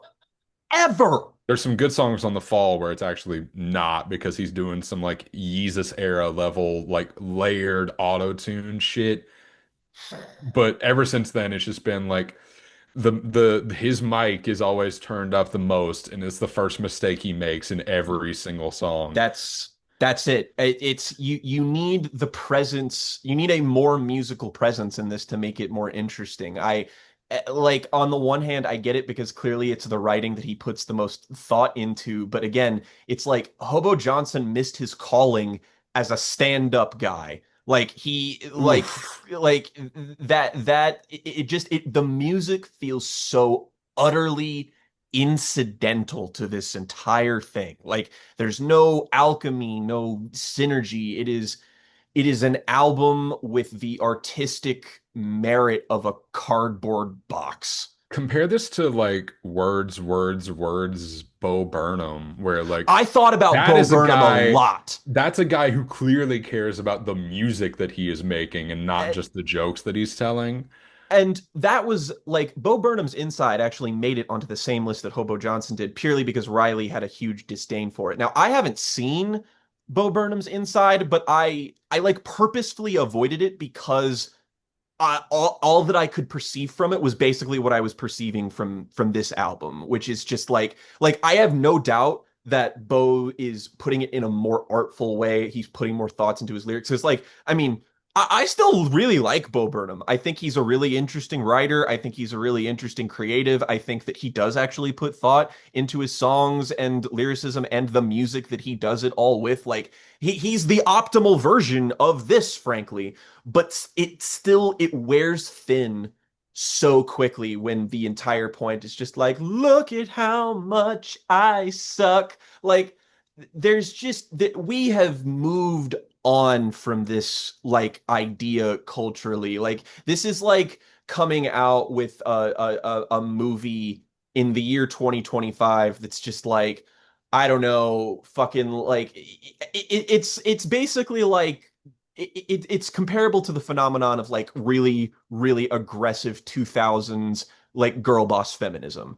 It's like the exact same thing where it's like it's well intentioned and there is something like genuinely there's something genuine in the sentiment, but it boils into self-cannibalization like if you give it a modicum amount of thought and it just becomes nothing.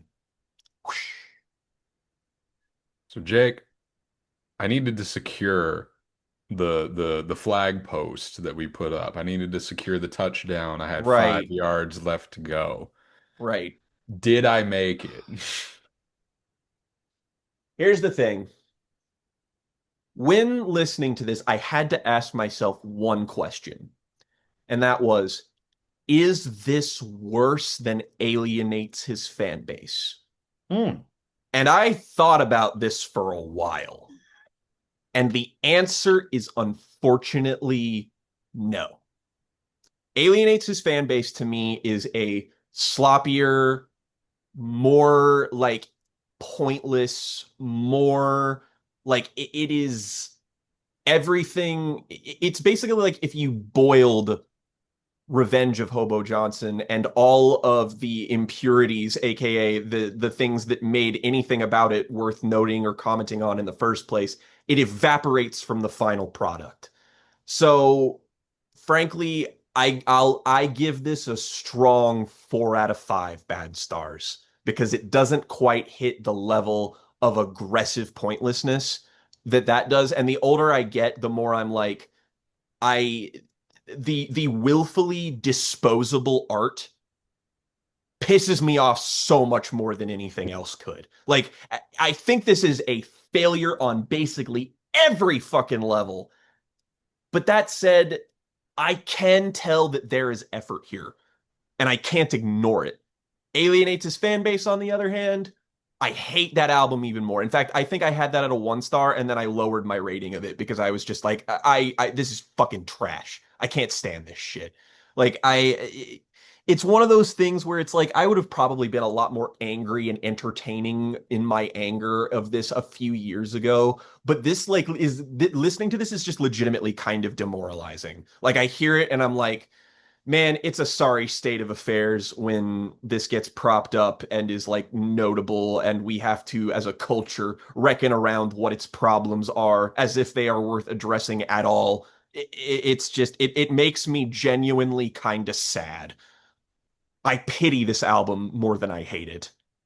Uh, ain't that the truth? Yeah, I guess my last word on Hobo is that, look, we said this about something I can't remember. We said this about the Morgan Wallen album, Mm. um, where it was like this clearly looks like something made by a guy who is going through some shit, and I just hope he's not anymore for Like, all of our just sakes. again, I just get to a point when it's like this naked confessional music and stuff. I'm genuinely just like, I think you need to put down the art for a moment and actually work on yourself for a while. Because frankly, the romanticized idea of like, the suffering for your art thing is just like, I kind of feel like that concept is both kind of malignantly deified in It's the very arts magical. as It's very magical thinking.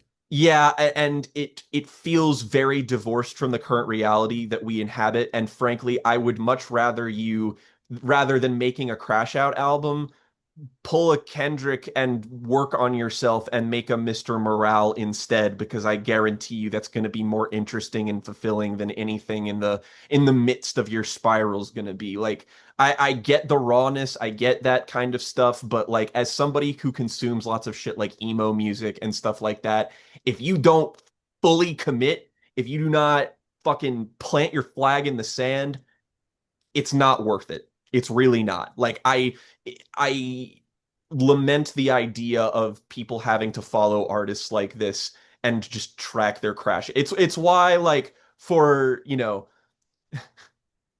I'm not handing it to Kanye or anything right now, especially right now, but it's like that dude's not well. Like and if like and the way the fans cling to that guy, I'm just like this has gone beyond the idea of idolatry and fan bases and stuff. Like you all just legitimately need psychological help. I'm not embellishing my opinion here. It's like if this connection is one that you see no issue with, if this like continued unraveling of this man is something that you insist that you have to follow, you are just as fucked up and you need to do some self-searching to like alleviate yourself of this burden because we need to stop putting this shit on a pedestal. It's not healthy. It's not good. It's not good for anybody. It's not good for artists. It's not good for consumers. Just let it die. Yeah, we don't need anything else like this to ever happen again. Let That's loose, motherfucker! arf arf. Let's Now to let's do break the shitty music sandwich of starting out with Clipse and Tyler, Hobo, and now we get to Knocked I Loose think we made the to good cushion the decision of blow. ordering this the way that we Yeah, did. yeah. So Because I didn't want to end on a hot fart, and we're not yeah, going to do that. we don't want to bring down the energy like that. So my recommendation to Jen this episode was to listen to the discography of Knocked Loose, who are a Kentucky metal band. Started off as kind of more of a sludge punk band that like I really like. We'll get into it when we talk about it, but like Knocked Loose started in a much weirder place than they are now in a way that like I would compare their debut EP that kind of put them on the map to Chat Pile before I would compare it to something Mm. like Converge. And they kind of built themselves up from that and became a really prominent voice in the kind of metalcore community. And their ascent just kind of kept going with each release now to the point where Knocked Loose are seeing a level of popularity that I genuinely like for how heavy of a band they are. This is maybe the most aggro band to ever become this popular. Like I might even put it in here somewhere, but like if you haven't seen them performing on Jimmy Kimmel, which got people really pissy in the way that I love to see. They go on and perform a song from their most recent album, and we get a fucking uninterrupted 5 second long fucking grindcore pig squeal from Brian Garris. So I just think that, again, this is like when we talked about Tyler, when it's just like the most impressive thing about him is that he makes no concessions and continually gets more popular.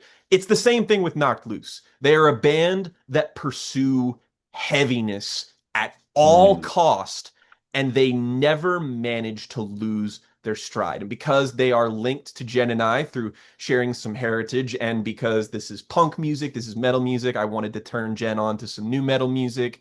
And not to mention, the whole idea here was kind of like, if you can handle Knocked Loose, you can handle just about fucking anything.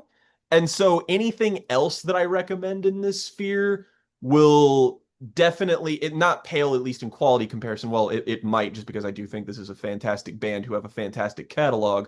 But all that aside, Knocked Loose are a cool band, and Brian Garris is a very interesting front person.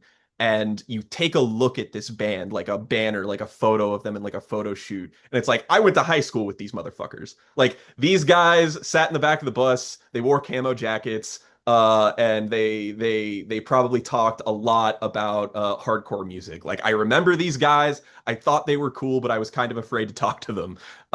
So I'm sure that everybody who like lives in the kind of Bible Belt area has seen people exactly like this. Like, you see these guys who kind of look 10 years older than Brian Garris, even though they're all roughly the same age. But I know that this is not your first experience with them. So tell me, what exactly experience did you have with the band prior to this? And I guess we're just going to do a bit of an abridged discography breakdown with them. Yeah. So I had heard so much hype, frankly, from you, but many other places for their most recent album, You Won't Go Before You're Supposed to. And so I gave that a spin. And we're going to talk about it more in detail because the last thing we're going to do. But I love You Won't Go Before You're Supposed to. And so that gave me a kind of in to this of like, oh, there maybe is something here that I can enjoy. And I also listened to, just spur of the moment, as I had always heard good things about it, A Tear in the Fabric of Life, because I was like, this is supposed to be a really good EP. It's like 20 minutes long. I'm bored. I liked the album. I'll give it a spin. Holy shit. But again, I got to run the clock back. I Hmm. was nervous to go back to the beginning of this discography because I was like, well, if am I gonna be one of those like, oh, I only like the new stuff for whatever reason, right? For whatever reason, I might have had to say that. I would have felt bad about it a little bit Hmm. because I don't like the idea of being that guy. Not that I wasn't going to be honest about it, but Totally understandable. what I am going to say is that actually not really doing this in chronological order in my listening process kind of helped me out because I actually listened to pop culture last. I went through everything else. I started with laugh tracks, different shade of blue, went to Terror of the Fabric of Life, then went to You Won't Go Before You're Supposed to. And pop culture, their first EP, was the last thing that I listened to prepare for this for the first time. And oh my God, I fucking love this EP so much. It's It's so sick. it's sludgy, it's grimy. The thing about the first track, The Gospel, is that this band does not waste a goddamn second getting you into their kind of atmosphere, which again for this EP is a bit more on the sludgy side. It's a bit Hmm. grimier, it's a bit grindier. But I fucking love a problem that I have with metal music is that I find getting into the lyrics kind of impenetrable for whatever reason the case may be. And so it's nice to say that The Gospel, the first track on this album, is maybe one of my favorite lyrical moments that they've ever had as a band, especially when you get to the second verse where the track kind of really comes together for me. You just get Brian, you're counting down the days. And I'm just like, oh, he's doing some like theater kid shit. He's doing some like rock opera shit on this song, and it's It's wonderful. it's hard to talk about Knocked Loose without directly talking about the frontman Brian Garris, because in my opinion, this guy is the best metal vocalist working today, and that's for a couple reasons. The first being that like I, I I'm glad that I chose this for this exercise, considering you're struggling to get on with like getting into the lyrics of metal music, specifically more extreme forms of metal. That like Garrus has the unfathomable talent with his vocal register to be perfectly audible when it comes to his pronunciation, like in a way that, like, again, I listen to metalcore of all varieties. I have listened to every Converge album ad nauseum. And, when you listen to an album like that, you hear fucking Jacob Bannon on there, and you can barely fucking understand what he says. If you don't have the lyric sheet pulled up, you're not going to understand what half of those songs are fucking talking about. You listen to Brian Garris, no, you're very, very aware of everything that he's singing, and he couples that with the fact that he has a much higher register. Like if you go and listen to people like those, metal or vocal coach reacts to. I really like those videos, or like composers react to something, because I like listening to more people who are informed on their opinions and education and stuff, talking about stuff I like. But you'll see a lot of people when they listen to Brian Garris's voice, they'll say like, he's not even necessarily like screaming, he's yelling. He's going like from the very top of his register, and he's able to always sound. My favorite thing about him is that Brian Garris always sounds like he is being thrown into a meat grinder. He sounds terrified, and he sounds like he is running away from something every time he says anything. And that adds such a vital urgency to Knocked Loose that, like, when I first listened to A Tear in the Fabric of Life, the first thing I ever heard from them, it sets off your fight or flight when you hear Brian Garris open with that. You're just like, oh shit. Like, it's scary. Yeah, It is. especially like the ambient noise with the way that that album starts really sets it up for Brian to be a fucking jump scare in the mix. Oh, absolutely. Also, a big Absolutely. compliment that I want to give the production all throughout these albums is that he wouldn't be as legible if he wasn't mixed as highly in there as he is, which I complained about that with Hobo Johnson's later work, but for this, you kind of need that to get Brian's lyricism across because the instrumentals under him are always so like heavy and dense and layered, but he's always like really high up in the mix, and that really helps the songs flow, For sure. including on pop culture and on the gospel. Because I mean, like I said, my favorite part of that song is when he's screaming so loud you can't even hear any of the instruments, and he's just like ranting. It helps that like that high register really helps because Knocked Loose are a band of audible extremes. Like their rhythm section, which they like. I would say that Knocked Loose is one of the only bands that is like just a rhythm section. Like purely, it Mm. almost feels like every element of it is driving forth that kind of the spine of the song. And with his upper register and the way they mix the instruments, and the big riffs, the sludgy kind of chunky sort of breakdowns and stuff, it's like nothing but deep low end. And so the contrasting of the high end singing and the low end instrumentals create a clarity that is basically impossible to achieve by any other band. So like these albums to me, every single one of them are a feat of mixing, because being able to enjoy the fucking thrashy ass, breakdowns and riffs, and being able to hear Brian Garris with such clarity is like, there's just no other band that is able to do that. It just doesn't happen. Hmm. And I want to skip ahead a little bit on pop culture to All My Friends.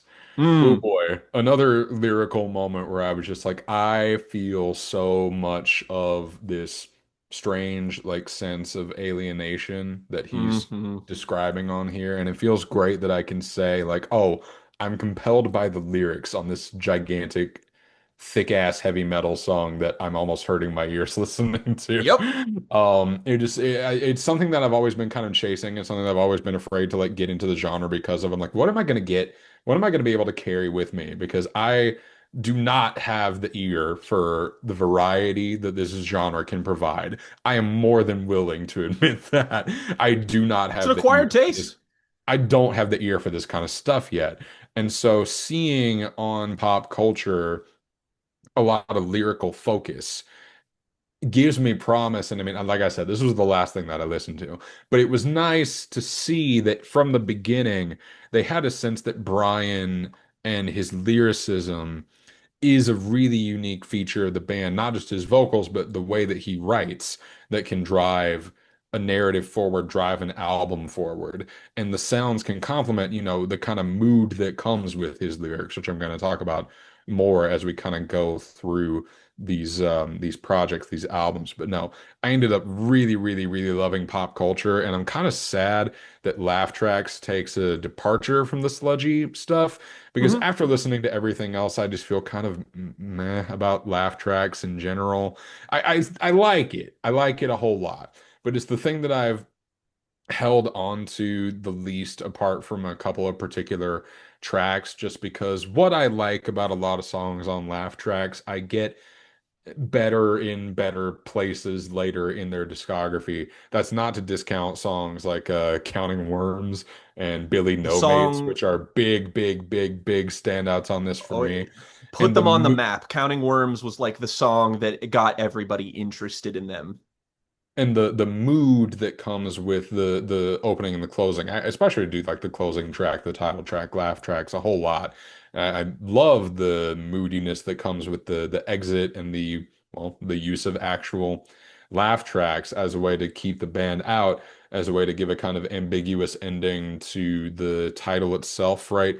Mhm. The idea of being spectated is certainly on the band's mind in particular points. And so I love that it ends with a literalization of that in the use of the laugh track. It creates a pretty ambiguous mood that closes it out. But tell me, what do you think about laugh tracks? I kind of need help with this one. See, that's the thing. I actually completely agree with you. This was the album that I listened to from them first that actually like I won't say that like again, it's an album I really like. I think this is a really solid metalcore album, but I think in hindsight, it's very obvious that this album is transitional. Like pop culture is again, it's very different stylistically from basically anything that they've ever made. It's a little bit more like measured and careful structurally. It just has more jagged edges, so them pivoting to something that is comparatively a bit cleaner and straight-laced when it comes to metalcore is like at the moment they were still so like aggro and heavy that they stood out from the pack, but with every following release they push the envelope a little bit more, both when it comes to their writing and when it comes to their instrumentation and production. So it feels like it's a bit of a half measure that again, the writing on here is solid, but it's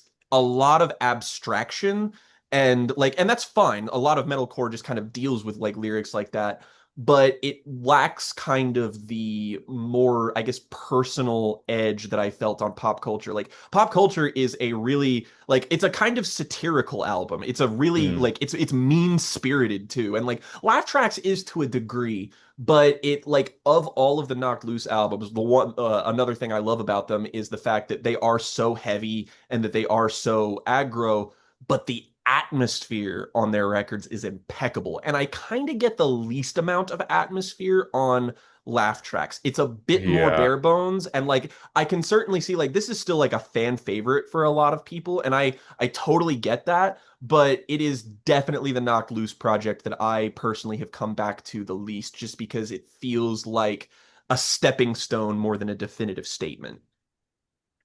But this is where I get into my real fucking shit because we got to talk about Real. a real shit. We got to talk about a different shade of blue, which, Which oh my God. Can I just point out how fucking funny and cheeky it is I was gonna say it if you didn't. that this album is taking a cover and naming convention from classic modal jazz and Blue Note records and making a metalcore out like that tells you a lot about the kind of attitude that this band has, that they're like they are truly a bunch of punks with no fucks given. And I really appreciate that. And a different shade of blue is this is when we kick up to, oh, Knocked Loose are an albums band now. I get it. All right. This is it. Yeah, and this is also something that I love that I found. I'm just like, yes, I want the album, right? Because I loved in my college days going to random ass punk shows and, tearing it up with the boys. But at Hmm. some point, I need a fucking album. And oh, good golly, this is a freaking Whew. album. I love this. It leans into more. I'm going to say this a whole lot more with the next two projects, but it's starting to get some of that gothic edge that I Hmm. really love about this band's sound. It isn't all there, but like Belleville definitely has that edge to it. Serpent's Tongue definitely has that edge to it. Oh yeah. God, In the Walls. uh, It's Woo! not gothic necessarily, but it feels like the Ugh. So I saw when I was at a bar one time watching a little movie marathon with some friends, I saw a like retro style, like 70s style trailer for the movie X. And I don't like that Right, movie. right. I don't like that movie a whole lot, but In the Mm. Walls looks like the product of that, right? Yeah, Like yeah, what I if totally get somebody what you mean. tried really hard to make a really like thorough tribute to like 70s horror through a modern filmmaking style while also including a sample from fucking PT. It's Taking the notes from like more modern psychological stuff. Like that's exactly what I want out of a movie like X, and In the Walls is like what if X gave me everything that I wanted. I feel like this is when you really start feeling where the band is from in their music, because this perspective that they write with is so like, again, as somebody who grew up in the places that these guys grew up in, immediately I felt this shit on a different level. And I also love that they incorporate another kind of big metalcore presence on this album in the form of Keith Buckley of Every Time I Die, who I believe Keith Buckley is also from Kentucky. There's an Every Time I Die song about how much they want to kill Mitch McConnell. It's awesome. Oh But my like, yeah, God. bringing that into it feels like there is such an active effort to place themselves into the modern metalcore canon, but also there is a Southern Gothic bent to their music that with each release just feels stronger and stronger. So I love shit like In the Walls. I love By the Grave also is a great touch. That's like A lot a of really deep short. cuts. Love that. Yeah, a really short song, but one that I love a whole lot. And Still I Wander South is kind of the peak of this Southern Gothic edge for me. Yes. I know that one is Favorite a fan song. favorite, and I'm glad that I really took to it, because I really, really love And Still I Wander South. But again, after listening to I still feel like a fucking poser when I'm making this point. But after enjoying like You Won't Go Before You're Supposed to and A Tear in the Fabric of Life so much, it feels just a twinge disappointing to me. But revisiting all of this, I still got a lot out of this album in particular because I was like, Mhm. oh, now I see where the band really like found their footing. And that Absolutely. gave me much more of an appreciation for what we need to talk about next, which is A Tear in the Fabric of Life. Isn't it I crazy that I am, recommended The Crow 3 times in this podcast? oh my God, Woo! I'm This is a record. I'm kind of obsessed with this. I'm kind of It's obsessed hard with this not to be, project. right? I'm kind of really like I want to unfurl every single bit of this. I'm not going to be able to do it on the podcast, but I just mean like I want to keep trying to figure out shit about this. No, you got Where Light Divides the Holler. Really, this whole EP is just fucking perfect. But you start out Yep. with Where Light Divides the Holler, which starts with a straight up jump scare after some ambient, like truck wheel getting out of a car, dirt sounds. It Hmm. sounds like a fucking horror movie exploded into, Oh into yeah. a heavy metal And song. Garrus just fucking, there's nothing held back. That immediate scream, you're just like, oh, we're setting the tone here. Yeah. And there's a whole like death and rebirth idea behind all of this where I'm not even sure I have a good grasp of the full Oh, concept see, here here. I joked when I said it. I recommended The Crow 3 times, and that's because this album is in fact, well, this EP, I guess, is in fact conceptual in that it is a through line narrative about a man and his wife who get into a car accident. The wife passes away, the husband survives with intense survivor's guilt, and slowly is driven insane by the isolation until he goes completely crazy, digs back up the body, and use your imagination. Yeah, you won't have to if you listen to it, but I'm not gonna do the work for you. Yeah, Um, there's a song called Return to Bastion. You can put A and B together. but no, the thing about A Tear in the Fabric of Life is that this is where the Southern Gothic edge kind of becomes fully realized for them.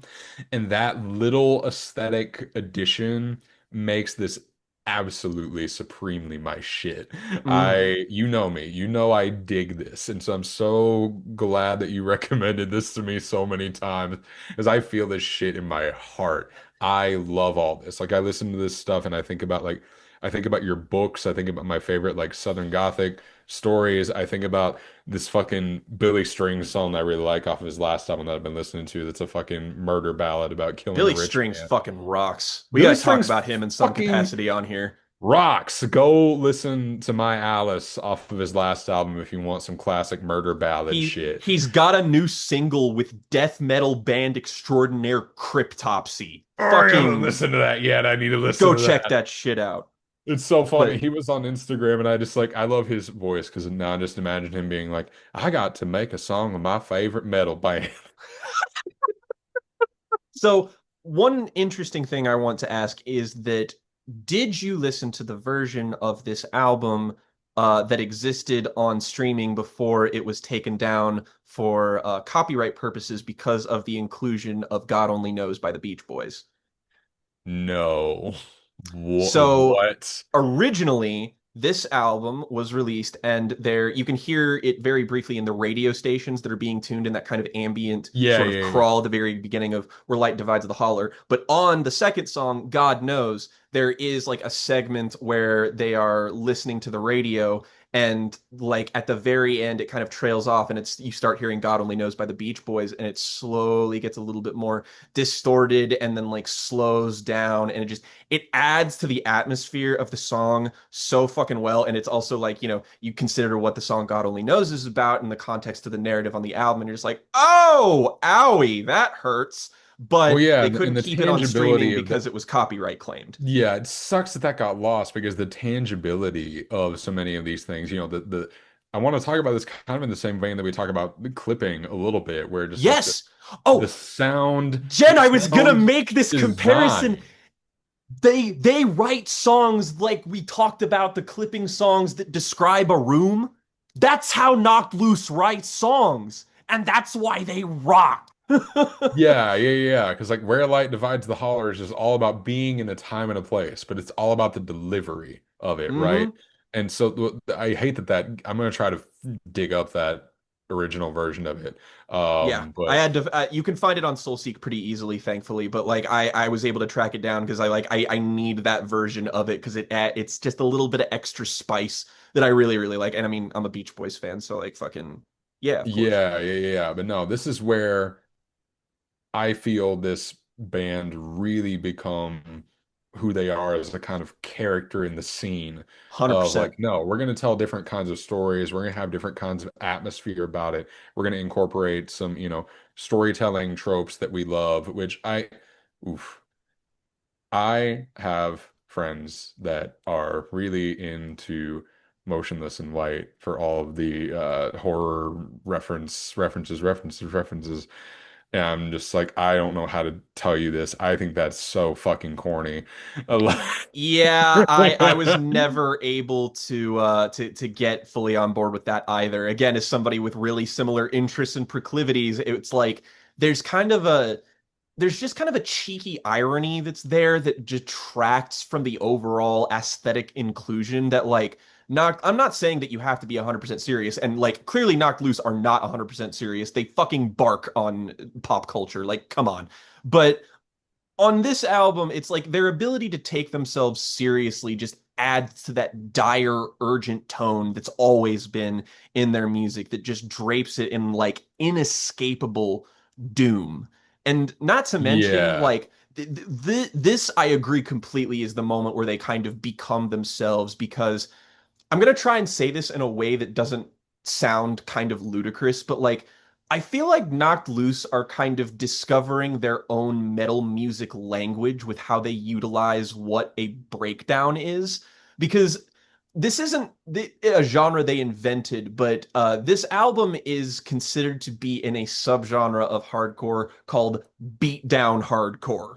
And when you listen to the beatdowns on this album, it's like they replace the traditional idea of what riffs are supposed to be and channel it exclusively into something that feels like you are constantly being hit in the skull by an aluminum baseball bat. Like the sounds here are so rich and thick and bassy, and it fucking rocks. Like if I thought that the previous efforts of their work was like something to be applauded by mix wise, these next two albums are legitimate feats. Like I don't know how they did it, frankly.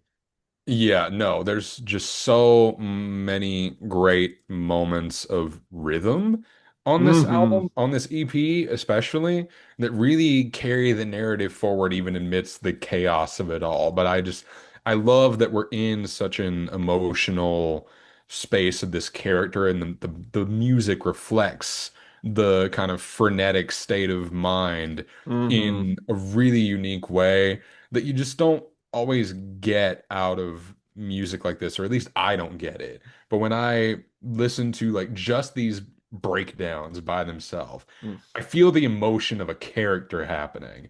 And Yes. that's what keeps me hooked in. With stuff like this that I normally feel like completely impenetrable to me. But when I listen to stuff like this, I get the sense that I'm listening to the soundscape of a character just fully burst out of him.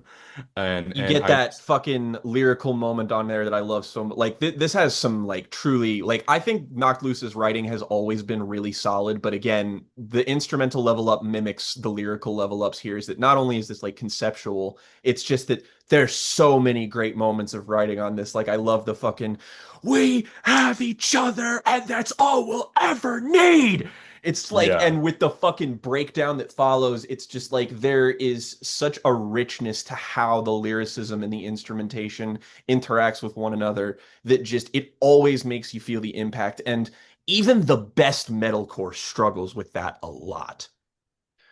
And so yes, absolutely. If you take anything from this segment, if you're watching this, go listen to A Tear in the Fabric of Life. 100%. It is Listen, my second full favorite EP ever made.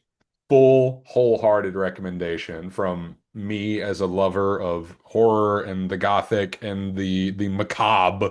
This is like this music is everything I love about this genre. And that's so fucking great to have because I listen to so much shitty hokey horror music that I don't like. That It everybody tells me I'm supposed to it's like. it's I don't rough like out it. there if you're a little bit more discerning because like horror stuff like and there's a way to incorporate kind of a more cheeky self-aware horror into what you're doing like I mean Ghost, great example of a band that know how to do that, but they have the pomp and circumstance to be able to sell that kind of shit without coming across as like like they're trying too hard, which is kind of how I feel about most of this when other bands do it. But this feels like you're seeing a band telling a direct narrative that they really care about, that's no frills, that's all like, this is it. This is what this is. This is what the story is. There's no like wink at the camera shit going on here. This is absolute doom on display. But 100%. if you can get on its wavelength, which I love, I'm on it. I'm on this thing's The wavelength. I adore A Tear in the Fabric of Life. this is where Knocked Loose, like they've always flirted with it, but at this point, they are not merely a metalcore band, they are a death metal band now. They have basically single-handedly validated the subgenre of deathcore, which if you run in online circles, you'll know that that is a subgenre of metalcore that does not get a lot of repute or it is kind of looked down upon. And granted, there are lots of really kind of commercial and sanitized examples of the music that just don't do it justice. But Knocked Loose are finally a band that come to bring the grit of both genres and not like make any concessions, which is why their transition into last year's You Won't Go Before You're Supposed To is such a striking moment for them because they double down really fucking intensely on this. Yeah, if A Tear in the Fabric of Life is kind of an evolution and an expansion of my favorite beats on Different Shade of Blue, this You Won't Go Before You're Supposed To is kind of my ideal version of everything that you tell me this band is. I believe it when I sit down and I listen to this. You know what I mean? Where I sit Completely. down and I listen to Thirst and I'm like, oh yeah, Jake is right. This is absolutely the shit. And because it still has that Southern Gothic edge that I love so much about A Tear in the Fabric of Life, but it gets away from the narrative conceit of that EP for something a little bit more general, but still in a very specific emotional space of like desperation and brokenness and blah blah blah resentment even on a And song like the Don't. rise of American Christofascism, which is all over this thing. Yeah. And then, you have songs like Don't Reach for Me, which get at this kind of Oh, really deep, maybe my favorite lyrical moment for them is on Don't Reach for Me. this is one And of it's right the there in the hook, right? I hear that and I'm just like, oh, this is one of the most compelling sentences someone has ever written, just this because and the is delivery helps that so much. Don't Reach for Me is a hateful song. Like, this is a song that only comes from the fact that somebody is not pissed about something, that they loathe something. And they want every fucking bit of it to showcase through this. It's just like, it is a song that is about, like, not just looking your enemy who wants you dead in the eye, but being like, if you ever come to a point where you realize how fucking worthless you are and you ask for my help, I will not give it to you. Fuck you. It's the Yeah. gospel, it's the gospel without the irony, right? It's Hmm. that song adapted without a hint of the irony that comes from like you're counting down the days into just a straight up hatred of the kind of Christo-fascistic instincts that are doing some shit.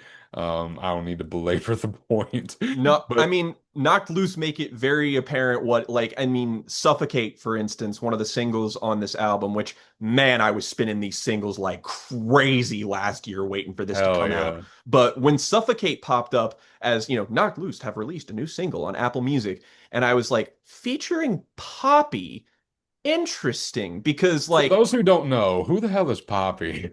so Poppy is a fascinating figure in modern music where she was kind of in this weird space in the 2010s where this kind of ARG YouTube horror thing as mass marketing became really popular. And Poppy became a presence of like somebody who like it was like an act. It was like a performance on YouTube of this person who like seemed to be controlled like an AI entity that was controlled by their like corporate overseers, and like horror would kind of seep into these videos in really subtle ways.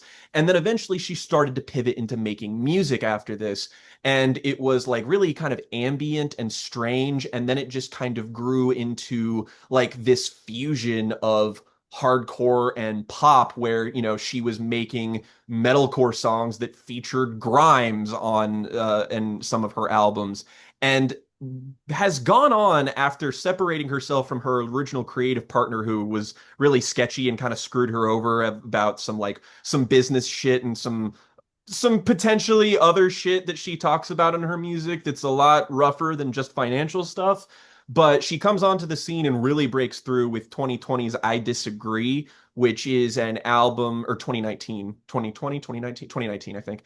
That album is a really fearless fusion of pop, metalcore, and like shoegaze, like all kinds of stuff. It's really impressive, really ambitious. I actually really like that album. Some of her stuff after that, I'm a little less keen on because it abandons some of the edge. Like, I really like her Choke EP, which is really like Nine Inch Nails and Rage Against the Machine Ooh. inspired.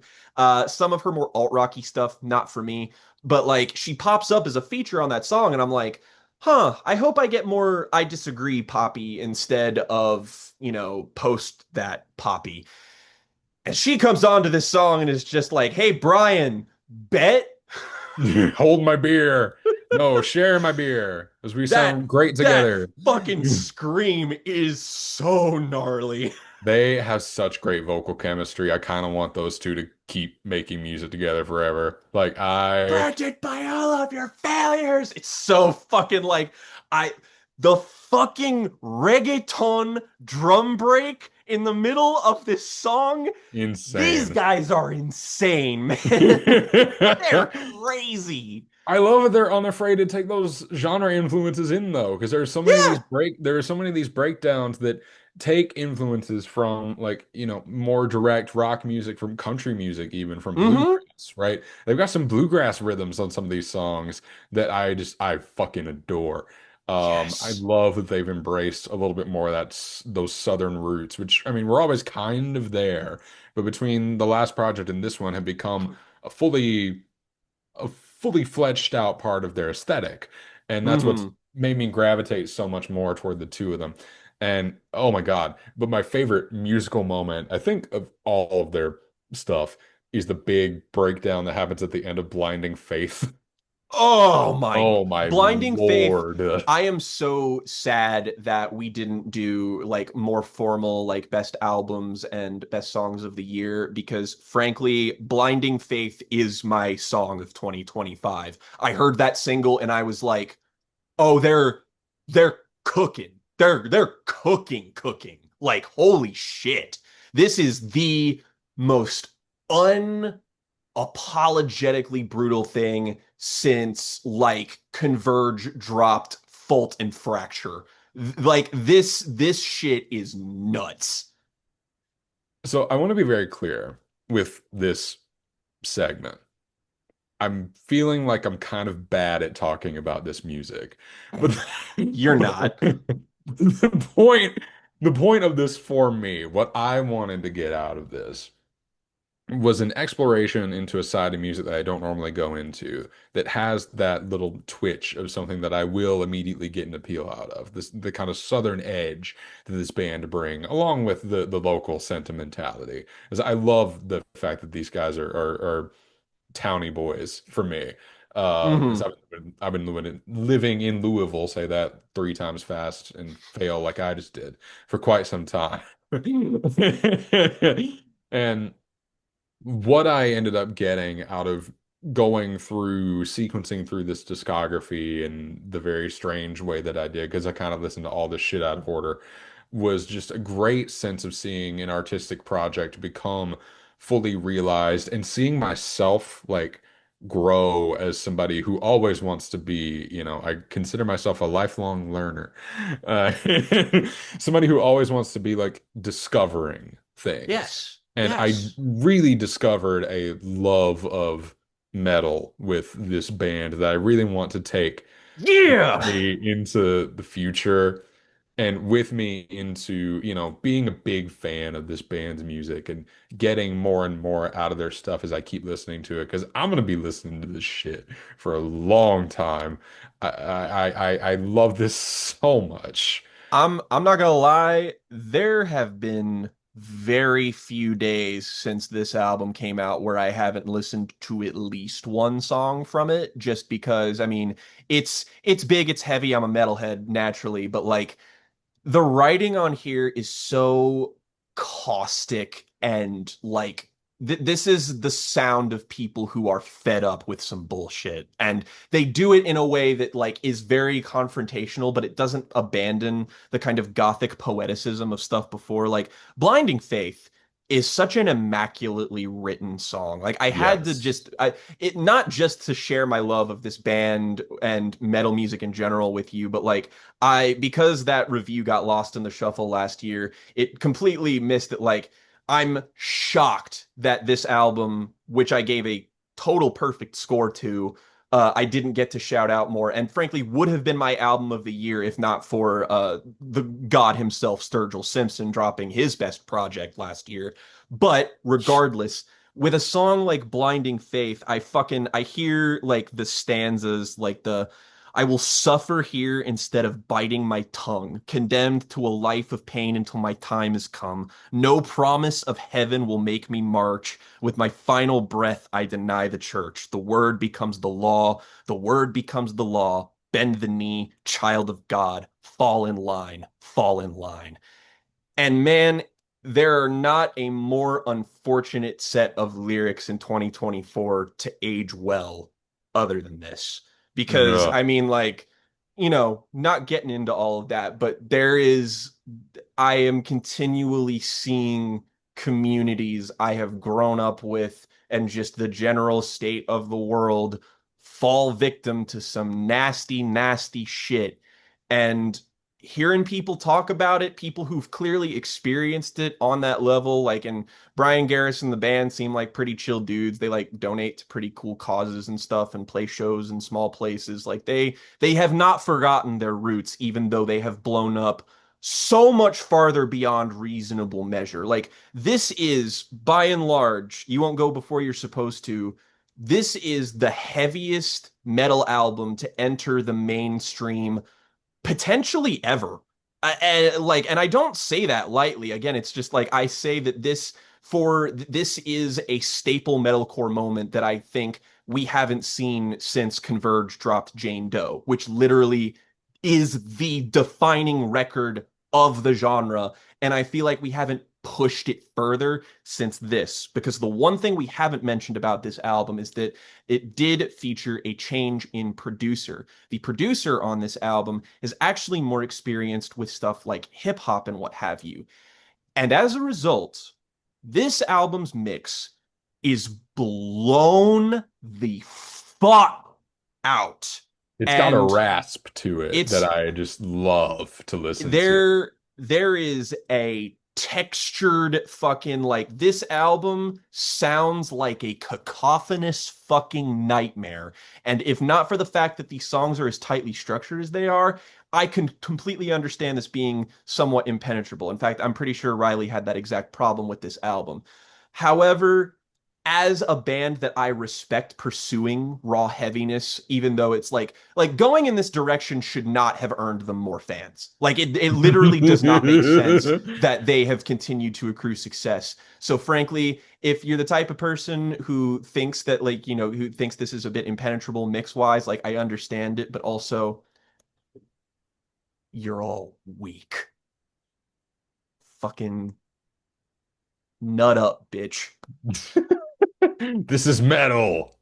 I mean, exact like it's What I do you hate to want it to be be? I hate to be fucking like all old school and shit, but like I'm just glad that we're still pushing at this very, foundational tenet of music, and we're being provocative, and we're being like Knocked Loose aren't just a great metal band and a great death metal band. They are a great punk band. And at the end of the day, despite their aesthetic inclinations, that is how I classify them more than anything, is that they are a punk band who happen to sound like death metal. This gives me kind of the opposite feeling of something that gave me very particular feelings about religion, and that being midnight mass. I was Mm, thinking hmm about midnight mass while listening to this the last time just before recording, and whatever kind of potential for reunification I feel about the climax of midnight mass and my own spirituality, whatever the case may be. I I listen to this and I feel like the reality that I currently live in starts to seep in. Of I just hmm like if Midnight Mass gives me a little bit of optimism about my own faith, you won't go before you're supposed to just sends me in the exact opposite direction of like, and even this goes back to what they were saying on, the gospel as well hmm of like, no, how the fuck am I supposed to deal with this? I don't feel it. Like the start of blinding faith, the notion I am haunted by the spirit again. I can't feel it. I pretend like that. I've thought about that for days. I've been I thinking about that sentence the for days. lyric on this album that I think about the most is actually Poppy's on Suffocate, where I mean her and Brian do sing it in unison at one point, but it's "Are you conscious behind the knife?" And I think about that lyric a lot because, you know, in the world that we live in, it's so hard to tell when somebody buys into their own bullshit or when they're grifting. And part of you is like, I kind of want you to buy into your own bullshit because at least that comes from a genuine place rather than just out and out evil. But at the same time, if it comes from a genuine place, there is such a cancerous moral rot at the center of the entire modern world right now that feels legitimately horrifying and overwhelming as people use faith as a foundation to destroy people's lives. And then you go back to, is it better if they're grifters that are taking advantage of people because at least deep down they might know what they're doing is shitty, because that implies a kind of moral relativism. And it's like you think about this shit and it's like, God, does it even fucking matter? Like, because at the end of the Either day, way, I just want to punch yeah, that dude in the jaw. at the end of the day, you're still fucking holding the knife at my throat. Go fuck yourself. Don't reach for me. Yeah, I will oh yeah. not reach back.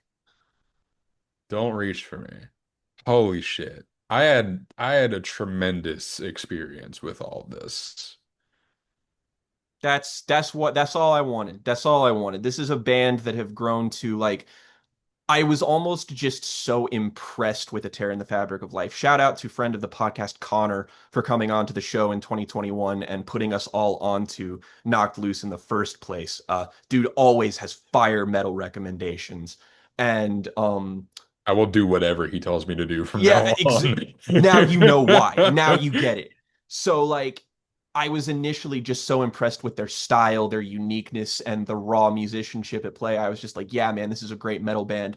And then You Won't Go Before You're Supposed to. It's like this hit me in a way that not only made me like regain appreciation for some of their earlier work and what it was doing, but like this hit me in a way a metal album has not hit me in a very long time. Like I would say that there are other albums that flirt with metal, like for instance, the Pupil Slicer. It is their album from 2023 that I think maybe I've emotionally connected with the most as far as metal albums go. But that album is doing so many things narratively, musically, genre-wise. It's like, yeah, it's absolutely metal. It's absolutely loud rock music. But in terms of just like nuts and bolts metal, it really just doesn't get better than this for me. Like this is to me, Knocked Loose are my favorite contemporary metal band, and I'm just so excited that they have achieved the level of success that they have. Like that means that for all that's going wrong in the world and in the music industry, something good's happening. Yeah, Something is still good.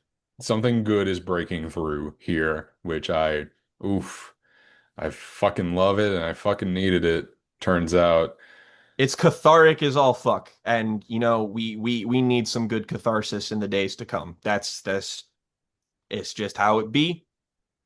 So Jake, despite some reservations that I have already detailed, my friend, You got it. Mm. This is getting Ladies a and gentlemen, five. This is getting a we got five him. from me. And I want to explain why in short term. I'm giving it to you as not just a show of how much I'm enjoying this art, but really as just like a show of extremely good faith. Like I thought I was going to be a little bit of a shit about this and be like, oh, well, I didn't like laugh tracks that much, so I'm going to give it a 4. But no, fuck it. I have to be sincere. It's like David Cornsweat said, you got to be sincere. He didn't actually say that, but No, that's the message I feel like of yeah, this year in general. There's a lot of art coming out that just kind of feels like, dude, just say it with your chest, man. Just fucking mean it. That's yeah. it. Like I feel that when I look at stuff like the new Superman, and I feel the opposite of it when I look at shit like Hobo Johnson, where I'm just like, dude, I would appreciate it so much more if you just said it. Like, can you just say Yeah, it? just please. Please give it to Like, me. fuck the obfuscation. Just tell me how. I mean, fucking again, going back to Kendrick, fuck the double entendres. I want you to feel this shit. I like feeling things. I like it when I can tell people are being honest with me. And I Ah! just like, I get that out of listening to Knocked Loose. And I have been sitting with so much of the like feelings and the emotions that I'm getting out of all this. And I fucking dig it. I really, really adore this band. I'm gonna follow them forever. And so, my friend, you have the 5 points. Let's put the scores on the screen. It's Jen with 24. It's Jake with the flagpole 25. Neck and neck. No, not neck and neck. You pulled ahead. It's Well, I 25 mean, to still, 25. this was a battle that went back and forth. Like we were this first round in general, we were fucking like we were clawing at each other. We were. So for our intermediary, our Jake double Jeopardy. There we go. There we go. Jake, you can recommend me. Do we want to do a good thing and a bad thing? Is that how we're Yeah, gonna do it? Okay. I want to do a good and a bad. Good recommendation. Simple. Let's pick some shit back up.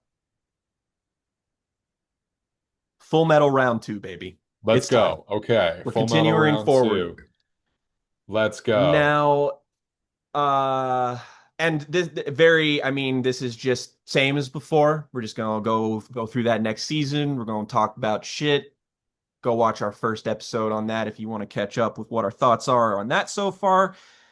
And now we have the bad. And this was going to be like regardless of how I guess today went, there was a chance that this was going to be the default for me if neither one of us got to the 5. So I've been tossing around many, many different ideas just because it's like you said in the last episode, you don't want to lose sight of why we started this show, you know? Like Oh no. it's about passion. It's about passion. It's about Is this the enthusiasm. revenge of Jake? The revenge. Well, I mean, I guess so. I mean, the Hobo Johnson album certainly took its toll on me. But if I'm going to recommend, if we're going to do a two-pronged recommendation, I don't want to throw anything at you that is too overwhelming in conjunction with this. So that eliminates some of what I've got here. But I do have one pick of something that I would like to talk about. Something that is very, very relative to our interests in general. Something that I'm pretty sure you have mostly minimal experience with, but still something that also will become semi-relevant in the near future in a capacity that I will want to talk about when the day comes. And if you are all aware of what I'm talking about, you will understand.